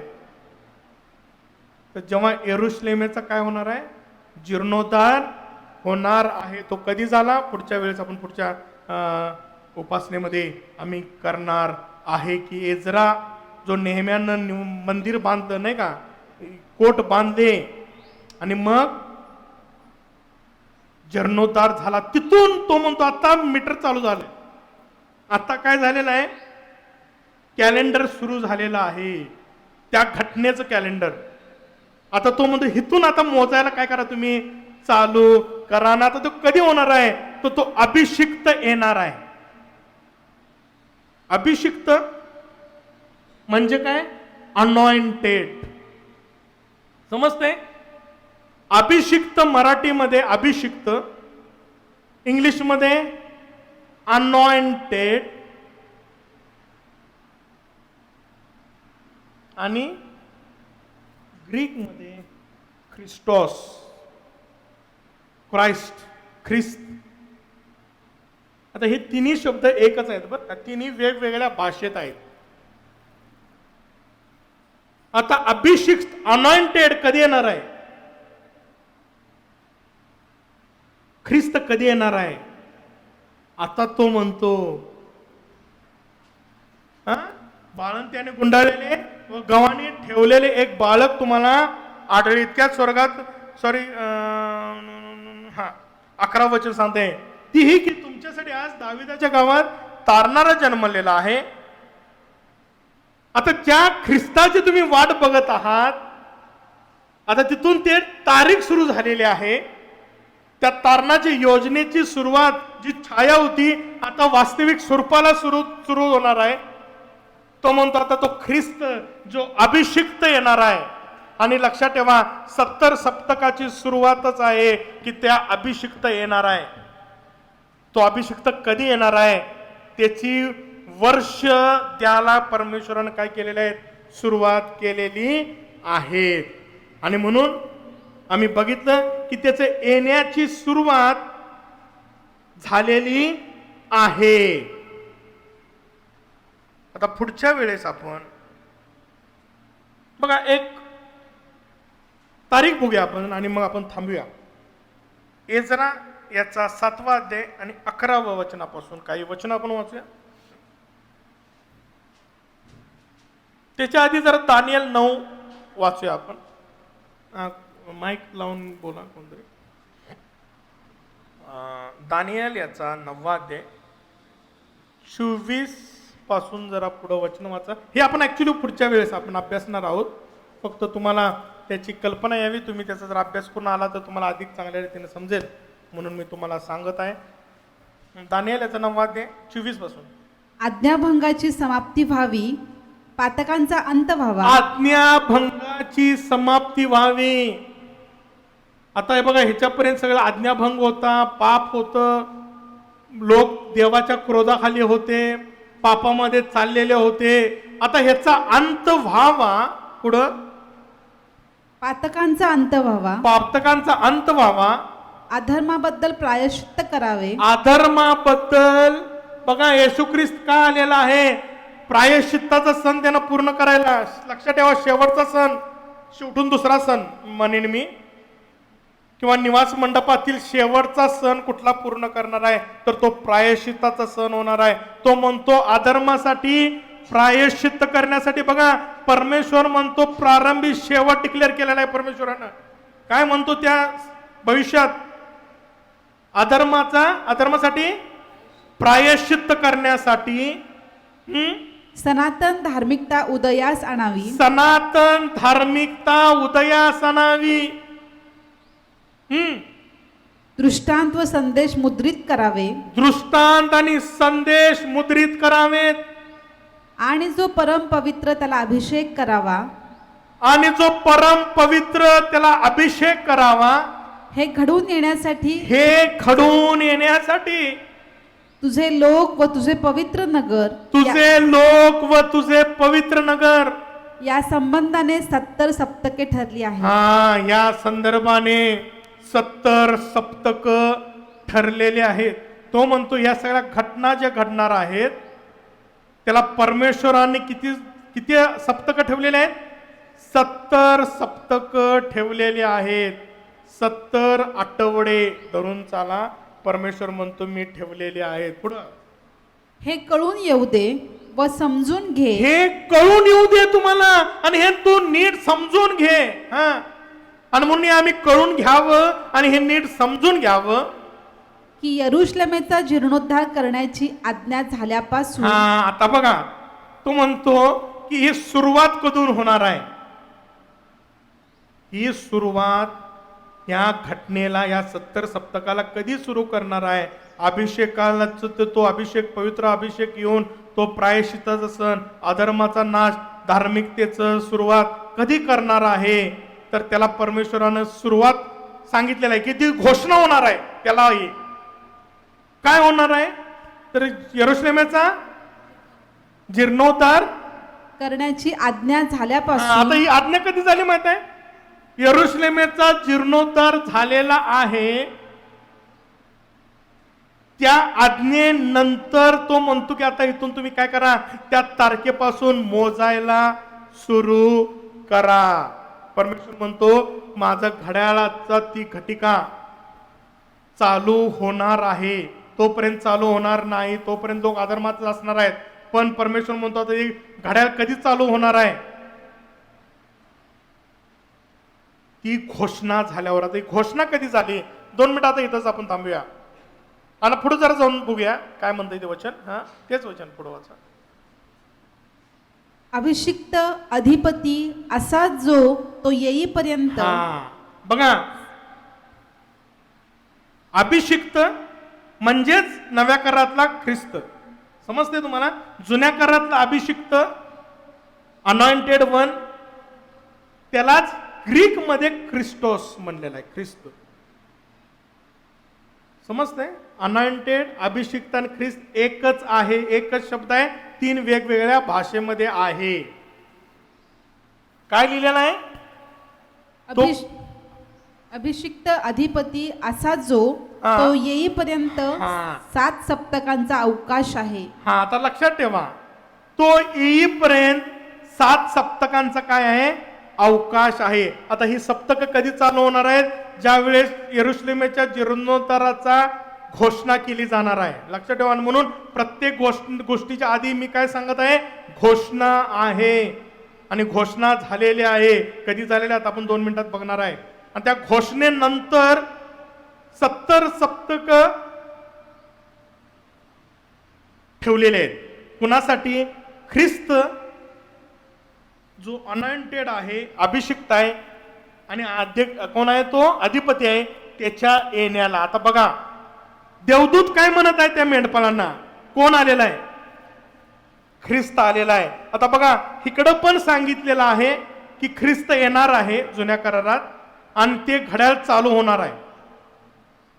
आणि इकडं देवदूत येऊन सांगत आहेत की तो आलेला आहे.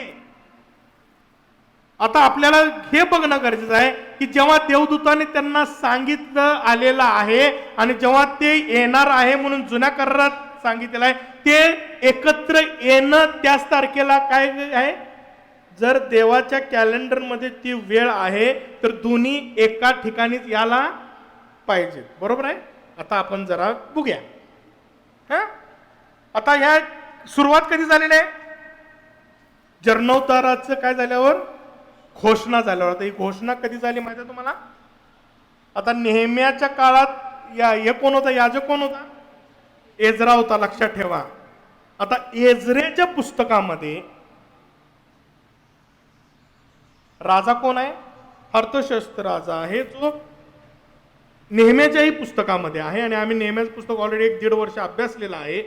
आणि त्यांनी सगळी रसद पुरवली यरुशलेमेचा जीर्णोद्धार करण्याची. आता काय म्हणलेलं आहे बघा, एजरा 7:11 पासून 26 वचनापर्यंत. थोडा वेळ वाचा, आज आहे आपल्याला 5-10 मिनिटं वेळ, आपण वचन वाचूया. एजरा याजक शास्त्री असून परमेश्वराची आज्ञावचने व त्याने इस्रायलास विहित केलेले नियम यात पारंगत होता. त्यास अर्थहशस्त राजाने जे पत्र दिले त्याची नक्कल ही स्वर्गीच्या देवाच्या. बघा आता ही घोषणा आहे बरं का. कुणी दिली, अर्थशास्त्र राजाने. त्याला काय दिली, पत्र दिलं एजराला. बघा आता तो राजाच्या द्वारे परमेश्वर काय करत आहे, त्या यरुशलेमेच्या जीर्णोद्धाराची काय करत आहे, घोषणा करत आहे. बघा त्या पत्रात राजा काय म्हणत आहे. हा, स्वर्गीच्या देवाच्या नियमशास्त्रात पारंगत शास्त्री एजरा याजक यास राजाधिराज अर्थहशस्त इत्यादी मी असे फरमावतो की माझ्या राज्यातील जे इस्रायल लोक व त्यांचे जे याजक व लेवी आप खुशीने यरुशलेमेत जाऊ इच्छित असतील त्यास तुझ बरोबर जाण्याची परवानगी आहे.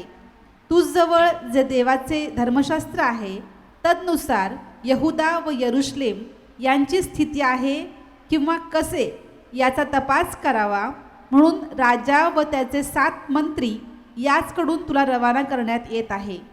यरुशलेम निवासी जो इस्रायलांचा देव त्यास राजाने व त्याच्या मंत्र्यांनी स्वसंतोषाने अर्पण केलेले सोने व रुपे तू न्यावे. तसेच जेवढे सोने रुपे साऱ्या बाबेल प्रांतात तुला मिळेल आणि लोक व याजक यरुशलेमेतील आपल्या देवाच्या मंदिराप्रित्यर्थ जे स्वसंतोषाचे अर्पण देतील ते सर्व तू न्यावे. तू त्या पैशाचे बैल, मेंढे, कोकरे व त्याबरोबरची अन्नार्पणे व पेयार्पणे ही हायगाई न करिता खरेदी करून यरुशलेमेतील तुमच्या देवाच्या मंदिरात असलेल्या वेदीवर अर्पावी. बघा हा एक राजा आहे, पण परमेश्वरानं त्याचं मन बदललं. लक्षात ठेवा, तो त्या यहुदी लोकांना बंधनात घेऊन गेला होता, बंदिवासात घेऊन गेला होता. बघा हा राजा, पण जेव्हा परमेश्वराचं वचन सांगते नाही का, तो राजांची मन सुद्धा पाठाप्रमाणे बदलणार. आणि मग परमेश्वर काय करताय, त्याचं इतकं मन बदललं परमेश्वरानं की परमेश्वरानं त्या यरुशलेमेच्या जीर्णोद्धाराचा ऑर्डर त्या राजाच्या द्वारे एजरा संदेश त्याला याजकाला काय केलेला आहे, दिलेला आहे. पुढे तो काय म्हणतो, किती सुंदर सांगितलंय बघा, लागणाऱ्या सगळ्या गोष्टी तू घे. आणि काय लिहिलेलं आहे, नियमशास्त्राप्रमाणे जे काय गोष्टी करायच्या आहेत त्या सगळ्या ज्या त्या वेळेस ज्या त्या पद्धतीनं जशाच्या तशा तू काय कर. कोण करताय, एक परराष्ट्रीय राजा. बघा परमेश्वर जेव्हा बदलतो ना अंतकरण एखाद्याचं, ट्रिमेंडियस चेंज परमेश्वरानं त्या राजाच्या अंतकरणात आणला. काय म्हणतोय, वाचा पुढं. जे सोने रुपये शिल्लक राहील त्याचा विनियोग तुला व तुझ्या भाऊ मंदास योग्य वाटेल तसा आपल्या देवाच्या इच्छेप्रमाणे करावा. बघा तो म्हणतो सगळ्या देवाच्या इच्छेनं, आणि सगळं केंद्र आहे ते मंदिर आणि यरुशलेम, आणि यरुशलेमेमध्ये राहणारे लोक आणि तिथं कार्य करणारे सेवक, या सगळ्यांबद्दल तो सांगत आहे. हा, तुझ्या देवाच्या मंदिराच्या सेवेसाठी जी पात्रे तुला देण्यात आली आहेत ती यरुशलेमेच्या देवासमोर सादर कर. याहून आणखी देवाच्या मंदिरास लागणारे जे तुला द्यावे लागेल ते राजभांडारातून घ्यावे. मी अर्थहशस्त राजा महानदाच्या पलीकडे पश्चिमेकडील सर्व भांडारास अशी आज्ञा करीत आहे की एजरा याजक जो स्वर्गीच्या देवाच्या नियमशास्त्रात पारंगत आहे तो जे काही तुम्हापाशी मागेल ते सर्व ताबडतोब त्यास द्यावे. रुपे 100 किक्कारपर्यंत, गहू 100 कोरपर्यंत, द्राक्षरस 100 बथपर्यंत, तेल 100 बथपर्यंत व लागेल तेवढे मीठ देण्यात यावे. जी काही आज्ञा स्वर्गीचा देव करील ती हुकूम स्वर्गीच्या देवाच्या मंदिरासाठी करण्यात यावे. राजा व त्याचे पुत्र यांच्या राज्यावर त्याचा रोष होईल असे का होऊ द्यावे. तसेच आम्ही असे फरमावतो की देवाच्या या मंदिरातील जे कोणी याजक, लेवी, गायक, द्वारपाल, नथिनी व इतर सेवक असतील त्यांच्यापासून खंडणी, कर अथवा जकात घ्यावयाची नाही. हे एजरा, तुला तुझ्या देवाने ज्ञान दिले त्याच्या योगे शास्ते व न्यायाधीश यांची नेमणूक कर.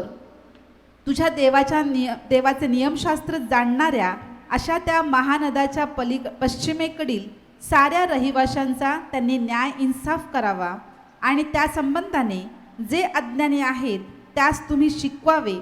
जे कोणी तुझ्या देवाच्या धर्मशास्त्राप्रमाणे आणि राजाच्या कायद्याप्रमाणे वागणार नाहीत त्यास ताबडतोब शासन करावे. प्राणदंड, हद्दपारी, मालमत्तेची जप्ती अथवा कैद यातील कोणतीही शिक्षा त्यास करावी. यरुशलेमेतील देवाचे मंदिर शोभिवंत करावे अशी इच्छा राजाच्या मनात ज्याने उत्पन्न केली आहे तो आमच्या पूर्वजांचा देव परमेश्वर धन्य. राजानं फरमान काढलं यरुशलेमेच्या जीर्णोद्धाराचं. लक्षात ठेवा. 9:9 काय म्हणतं? इजरा 9:9. आम्ही दास तर आहोच, तरी आमच्या दास्यात देवाने आमचा त्याग केला नाही. उलट त्याने पारसदेशीय राजांच्या आमच्यावर कृपादृष्टी केली आहे, यासाठी की आम्ही नवजीवन पाहून आपल्या देवाचे मंदिर उभारावे, त्याच्या मोडतोडीची दुरुस्ती करावी आणि यहुदा व यरुशलेम यात आम्हास आश्रयस्थान मिळावे. आता हे सगळं यरुशलेमेच्या जीर्णोद्धाराबद्दल आहे. तो म्हणतो की त्या पारस्य राजा अर्थशस याच्या मनात परमेश्वराने काय घातलेलं आहे, ते अंतकरणात घातलेलं आहे आणि त्याच्याद्वारे ते फरमान केलेलं आहे की यरुशलेमेचं जीर्णोद्धार करण्यात. आता लक्षात ठेवा, हे तारीख महत्वाची आहे, कारण ह्या तारखेवर ती प्रॉफसी अवलंबून आहे. लक्षात ठेवा. आता अभ्यास कसा करतो आपण बघा. तारीख आम्हाला माहित आहे की 70 सप्तक कधी चालू होणार आहेत. यरुशलेमेच्या जीर्णोद्धाराची घोषणा होणार आणि घोषणा कधी केलेली आहे अर्थशेष राजाने एजरामध्ये आम्हाला पाहायला मिळतं. 456 457 BC, ख्रिस्तपूर्व 457 सालात दानिएलाला भविष्य कधी प्राप्त झालं. आम्ही ते बायबलचं हे दिलेलं आहे तुम्हाला. काय दिलेलं आहे? मी बरेच जणांनी ते 50 रुपयाला पुस्तक घेतलेलं आहे. त्यामध्ये दानिएलाचं पुस्तक उघडा आणि दानिएलाच्या पुस्तकामध्ये जर ओपन बायबल कोणाकडे असेल, स्टडी बायबल कोणाकडे असेल, तर पहिल्या पानावर त्या दानिएलाच्या पुस्तकाचं इंट्रोडक्शन आहे. ते पुस्तक कधी लिहिलेलं आहे, ती प्रॉफेसी कधी लिहिलेलं आहे ते तुम्हाला समजेल. त्यामध्ये असं लिहिलेलं आहे की दानिएलाला ही प्रॉफेसी 538 BC, ख्रिस्तपूर्व 538व्या वर्षी परमेश्वरानं ती भविष्यवाणी दिली आणि सांगितलं की ती भविष्य कधी सुरू होणार आहे व्हायला, की ज्या वेळेस त्या यरुशलेमेच्या जीर्णोद्धाराची घोषणा होणार आहे. परमेश्वरानं काही दडवलेलं नाही, पण देवाचं वचन त्या अर्थशस्त्र राजाच्या अंतकरणात घातलं बघा परमेश्वरानं. आणि तो एजराला काय लिहित आहे की एजरा, देवाचं हे नियमशास्त्र जे आहे, देवाची जी वचनं आहेत ती तुझ्या लोकांना काय कर, शिकव, म्हणजे त्यांनी ती पाळावीत. कोण सांगतंय? एक विधर्मी राजा त्या एजऱ्याला सांगतो, तुझ्या लोकांना ही जी जिवंत वचन आहेत काय कर, पाळायला शिकव. ही वचनात काय लिहिलेलं आहे हे शिकव. आज त्याचे याजक म्हणून आम्ही ते शिकवत आहोत का? आणि त्याचे लोक म्हणून आम्ही ते शिकत आहोत का? का नुसतं चर्चला याचं आणि जायचं काहीतरी संदेश देऊन उपयोग नाही. तो राजा सांगतो देवाचा अंतकरण, तो पुढे नव्या म्हणतो की त्या राजांच्या अंतकरणात, पाराच्या राजाच्या अंतकरणात परमेश्वराने हे घातलं. सांगितलं परमेश्वर. येशू ख्रिस्त म्हणतो तुम्ही नाही ओरडला तर धोंडे ओरडतील. हे धोंडे आहेत, पाळकाचं ऐकत नाही, त्या धोंड्यांचं तर ऐका. लोंड्यांचं नाही, धोंड्यांचं ऐका. तो काय म्हणतो? देवाचं वचन. जर आम्ही वचन वाचलं तरच आम्हाला खरे मार्ग सापडणार आहेत देवामध्ये चालण्याचे. नाही तर एवढं सगळं आम्ही बघत आहे, ख्रिस्ती जीवन एवढं सोपं नाही आहे जेवढं आपल्याला वाटत होतं या अभ्यासाच्या आधी. सार्वकालिक जीवन आणि स्वर्गातील सगळे आशीर्वाद आम्ही देवाचं वचन किती जाणतो आणि त्याप्रमाणे किती करतो यावर अवलंबून आहेत. आता काय लिहिलेलं आहे, एजरानं ते दिलं. आता लक्षात ठेवा, ही तारीख लक्षात ठेवा. एजराचं हे लेटर, एजराच्या पुस्तकात जावा, बायबल याच्यात घ्या तुम्ही स्टडी बायबल, त्या पहिल्या पानावर तुम्हाला ते दिलेलं असेल. एजराला हे राजाचं फरमान कधी मिळालं? 457 BC, ख्रिस्तपूर्व 457. त्या दिवशी मिळालं. म्हणजे आता त्या तारखेपासून आम्हाला आता हे 70 सप्तक मोजायला काय करायचे आहेत? सुरुवात करायची आहेत. आता इथं सप्तक म्हणलेले आहेत, लक्षात ठेवा. काय म्हणलेलं आहे? सप्तक.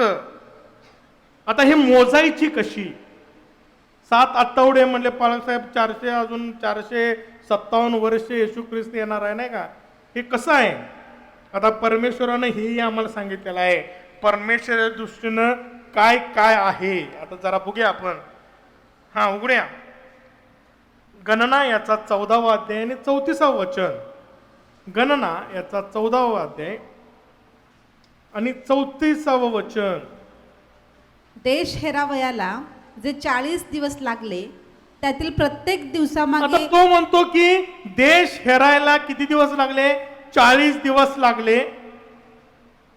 त्यातील प्रत्येक दिवसामागे 1 वर्ष, या हिशोबाने 40 वर्षे तुम्ही आपल्या दुष्कर्मांचा भार वाहाल. हा, आता परमेश्वर म्हणतो तुमच्या प्रत्येक एका दिवसाला. माझं कॅल्क्युलेशन कसं असणार आहे? 1 वर्ष, म्हणजे एका दिवसाला 1 वर्ष, असं माझं कॅल्क्युलेशन असणार आहे. आता एजकेल 4:6 काय सांगते बघा.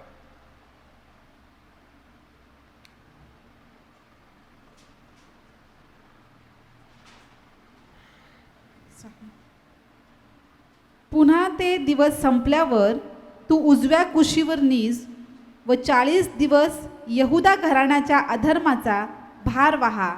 प्रत्येक वर्षाबद्दल तुझ्या हिशोबी मी 1 दिवस धरला आहे. प्रत्येक वर्षाच्या हिशोबी मी काय धरणार? तू 1 वर्ष जगलास की मी ते 1 दिवस मोजणार आहे. आता ह्यावरून आम्हाला समजतं 7 weeks of the year, 7 weeks of the year, नेहमी 7 49 वर्ष परमेश्वरानं ठेवलेले आहेत. आता लक्षात ठेवा, तुम्ही जर अभ्यास केला तर हे तुम्ही गणित घरी जाऊन निवांत करा. 457 BC ला 70 सप्तक सुरू झाले. आता लक्षात ठेवा 62 सप्तक काय दिलेले आहेत?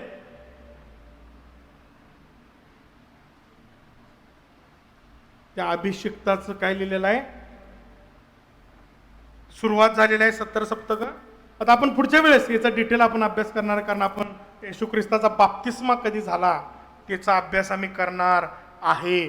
पण लक्षात ठेवा 27 AD ला तुम्ही जर हिशोब केला घरी, काय तुम्हाला कॅल्क्युलेशन करता येते बघा. नंतर पुढच्या वेळेस आपण बोर्डवर ते कॅल्क्युलेशन करून आपण त्याचा अभ्यास करणार आहे. 27 AD ला येशू ख्रिस्ताचा बाप्तिस्मा झालेला आहे.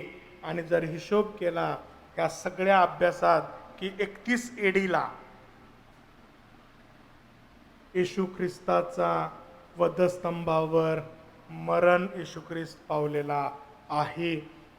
बरोबर ती सप्तक परमेश्वरानं जी दानिएलाला सांगितली त्याबद्दल आम्ही पुढच्या वेळेस आपण अभ्यास करणार आहे आणि याचा सविस्तर आपण इन डिटेल शिकणार आहे. कारण या सप्तकावरच सगळं आता काय चालू आहे. परमेश्वरानं ते सांगतो की परमेश्वरानं प्रत्येक पावलावर ती प्रॉफेसी दिलेली आहे, ती घोषणा दिलेली आहे आणि आम्ही ते समजून घ्यावी यासाठी त्या देवाच्या वचनामध्ये ती लिहिलेली आहे. आता ती झालेली आहे, पण जेव्हा आम्ही तिची सत्यता बघतो आणि जेव्हा आम्ही ते तपासतो आणि ते आम्हाला पाहायला मिळतं की अरे येशू ख्रिस्तानं ते पूर्ण परफेक्ट काय केलेलं आहे, तो आलेला आहे, तेव्हा मात्र आम्हाला समजतं की आम्ही कोणाच्या वर विश्वास ठेवत आहे, कुणाची आराधना करत आहे, तो कोण आहे? तर तो सर्वसमर्थ परमेश्वर आहे आणि त्याची आराधना आम्ही आत्म्याने आणि खरेपणाने करणं फार गरजेचं आहे. आणि म्हणून आम्ही बघत आहे की देवदूतांनी घोषणा केली. आम्ही पहिल्याच मुद्द्याकडे पुन्हा येऊया की येशू ख्रिस्ताच्या देवरूपामध्ये येण्याची घोषणा बघा. तो काय सांगत आहे? देवदूत मुख्य त्यांचं हेडिंग काय आहे? तो काय अंडरलाईन करत आहे की तो प्रभू, तो ख्रिस्त प्रभू आहे आणि तो ऑलरेडी या भूतलावर आलेला आहे. त्याची घोषणा झालेली आहे आणि ते म्हणत आहेत की जावा आणि त्याला काय करा? नमन करा. आणि ते असलेलं आहे की मेंढपाळ घाईघाईने उठले आणि ते काय केले? त्यांनी जाऊन त्या बाळाचं दर्शन घेतलं. प्रियाने घोषणा का करण्यात आली? त्या मेंढपाळांना घोषणा का करण्यात आली? कारण आम्ही त्या मेंढराकडं, त्या ख्रिस्ताला आम्ही काय करावं?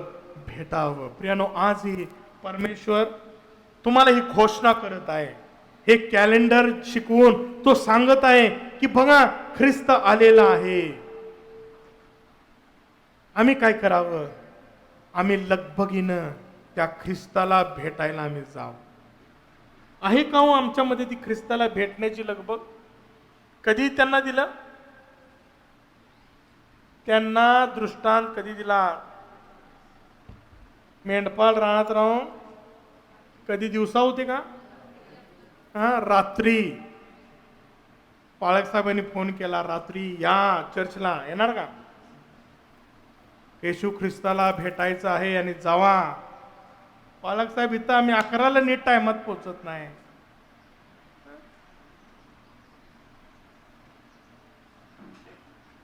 तेव्हाच घोषणा झाली, देवदूत आले आणि काय लिहिले? जरा पुढं वाचा.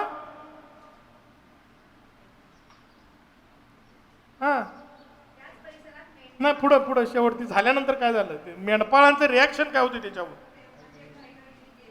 तेव्हा ते थांबा बाबा, आत्ताच आता निरोप दिला आहे, यरूशलेम अजून 30 मैलावर आहे, जरा जायला वेळ लागेल, जरा जाण्याचा जरा स्वयंपाक बिपाक करतो, पोरबाला आहेत आमची.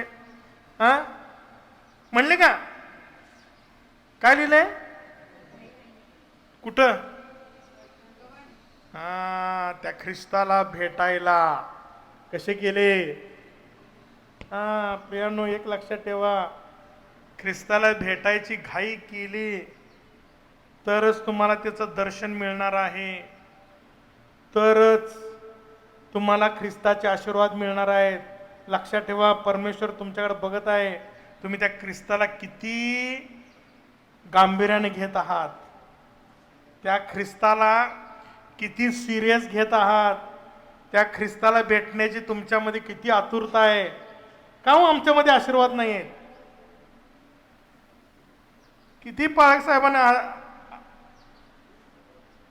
डोक्यावर हात ठेवून प्रार्थना केली, किती उपास करून प्रार्थना केली, तुम्ही किती उपास करून प्रार्थना केली, कुठल्याही पाळकाला बोलवून प्रार्थना केली, कुठल्याही प्रॉफिटिक माणसाला घेऊन प्रार्थना केली, काय होणार नाही.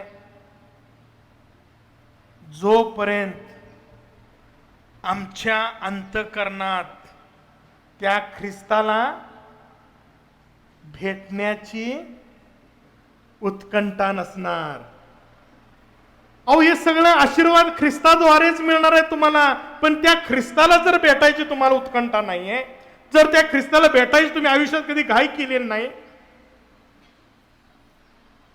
काय हो तुम्हाला असं वाटतंय तुमच्या सुईनं ख्रिस्तान तुम्हाला आशीर्वाद द्यावं? कोण आहे तुम्ही? तुमचा भूतकाळ काय? जरा इफिस्करास पत्र वाचा.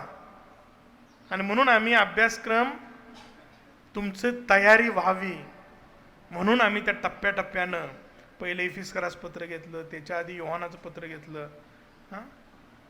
आणि मग निवास मंडपात घातलेला आहे हात. का?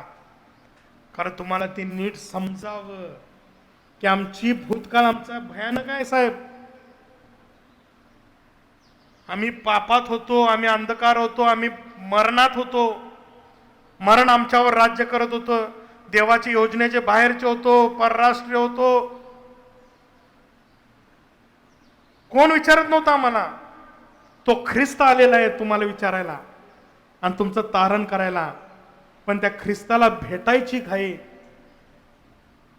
आम्ही करतो का? तुम्ही जरा रस्त्यावर बाहेर उभा राहा. आजकाल वेगवेगळ्या यात्रा चालू आहेत. जरा त्या लोकांकडे बघा. बसेस, ट्रक, टेम्पो मिळेल त्या गाडीनं त्या देवाला भेटायची त्या घाई गडबड करत आहेत. आणि आज तुम्ही आणि आम्ही जीवन देवाची लेकरं, जीवन देवाची उपासना आमच्या सोयीने करत आहोत. चर्चचं टायमिंग किती वाजता आहे? 10:30 वाजता. आम्ही येतो किती वाजता? कुठेतरी आम्ही अंतःकरण तपासूया प्रियांनो. बाळासाहेबाला काय देणं घेणं नाही. तुमचा बिझनेस तुम्ही इथं करायला बाळासाहेबाबरोबर बिझनेस करायला आलेला नाही. कोणावर करायला आलाय? त्या ख्रिस्ताबरोबर व्यवहार करायला आलेला आहात. आहे का हो ते गांभीर्य आमच्या जीवनात? आंटी वयस्कर आहेत, 10:30 वाजता येऊन बसलेत. यश 8 वाजता मला फोन करतोय. कुठं आहे आम्ही? कुठं आहे आम्ही? आज देवासाठी, त्या ख्रिस्तासाठी आम्ही तळमळत आहोत का? ह्या घोषणा का केलेल्या आहेत? आम्ही जागृत व्हावं, जागृत व्हावं.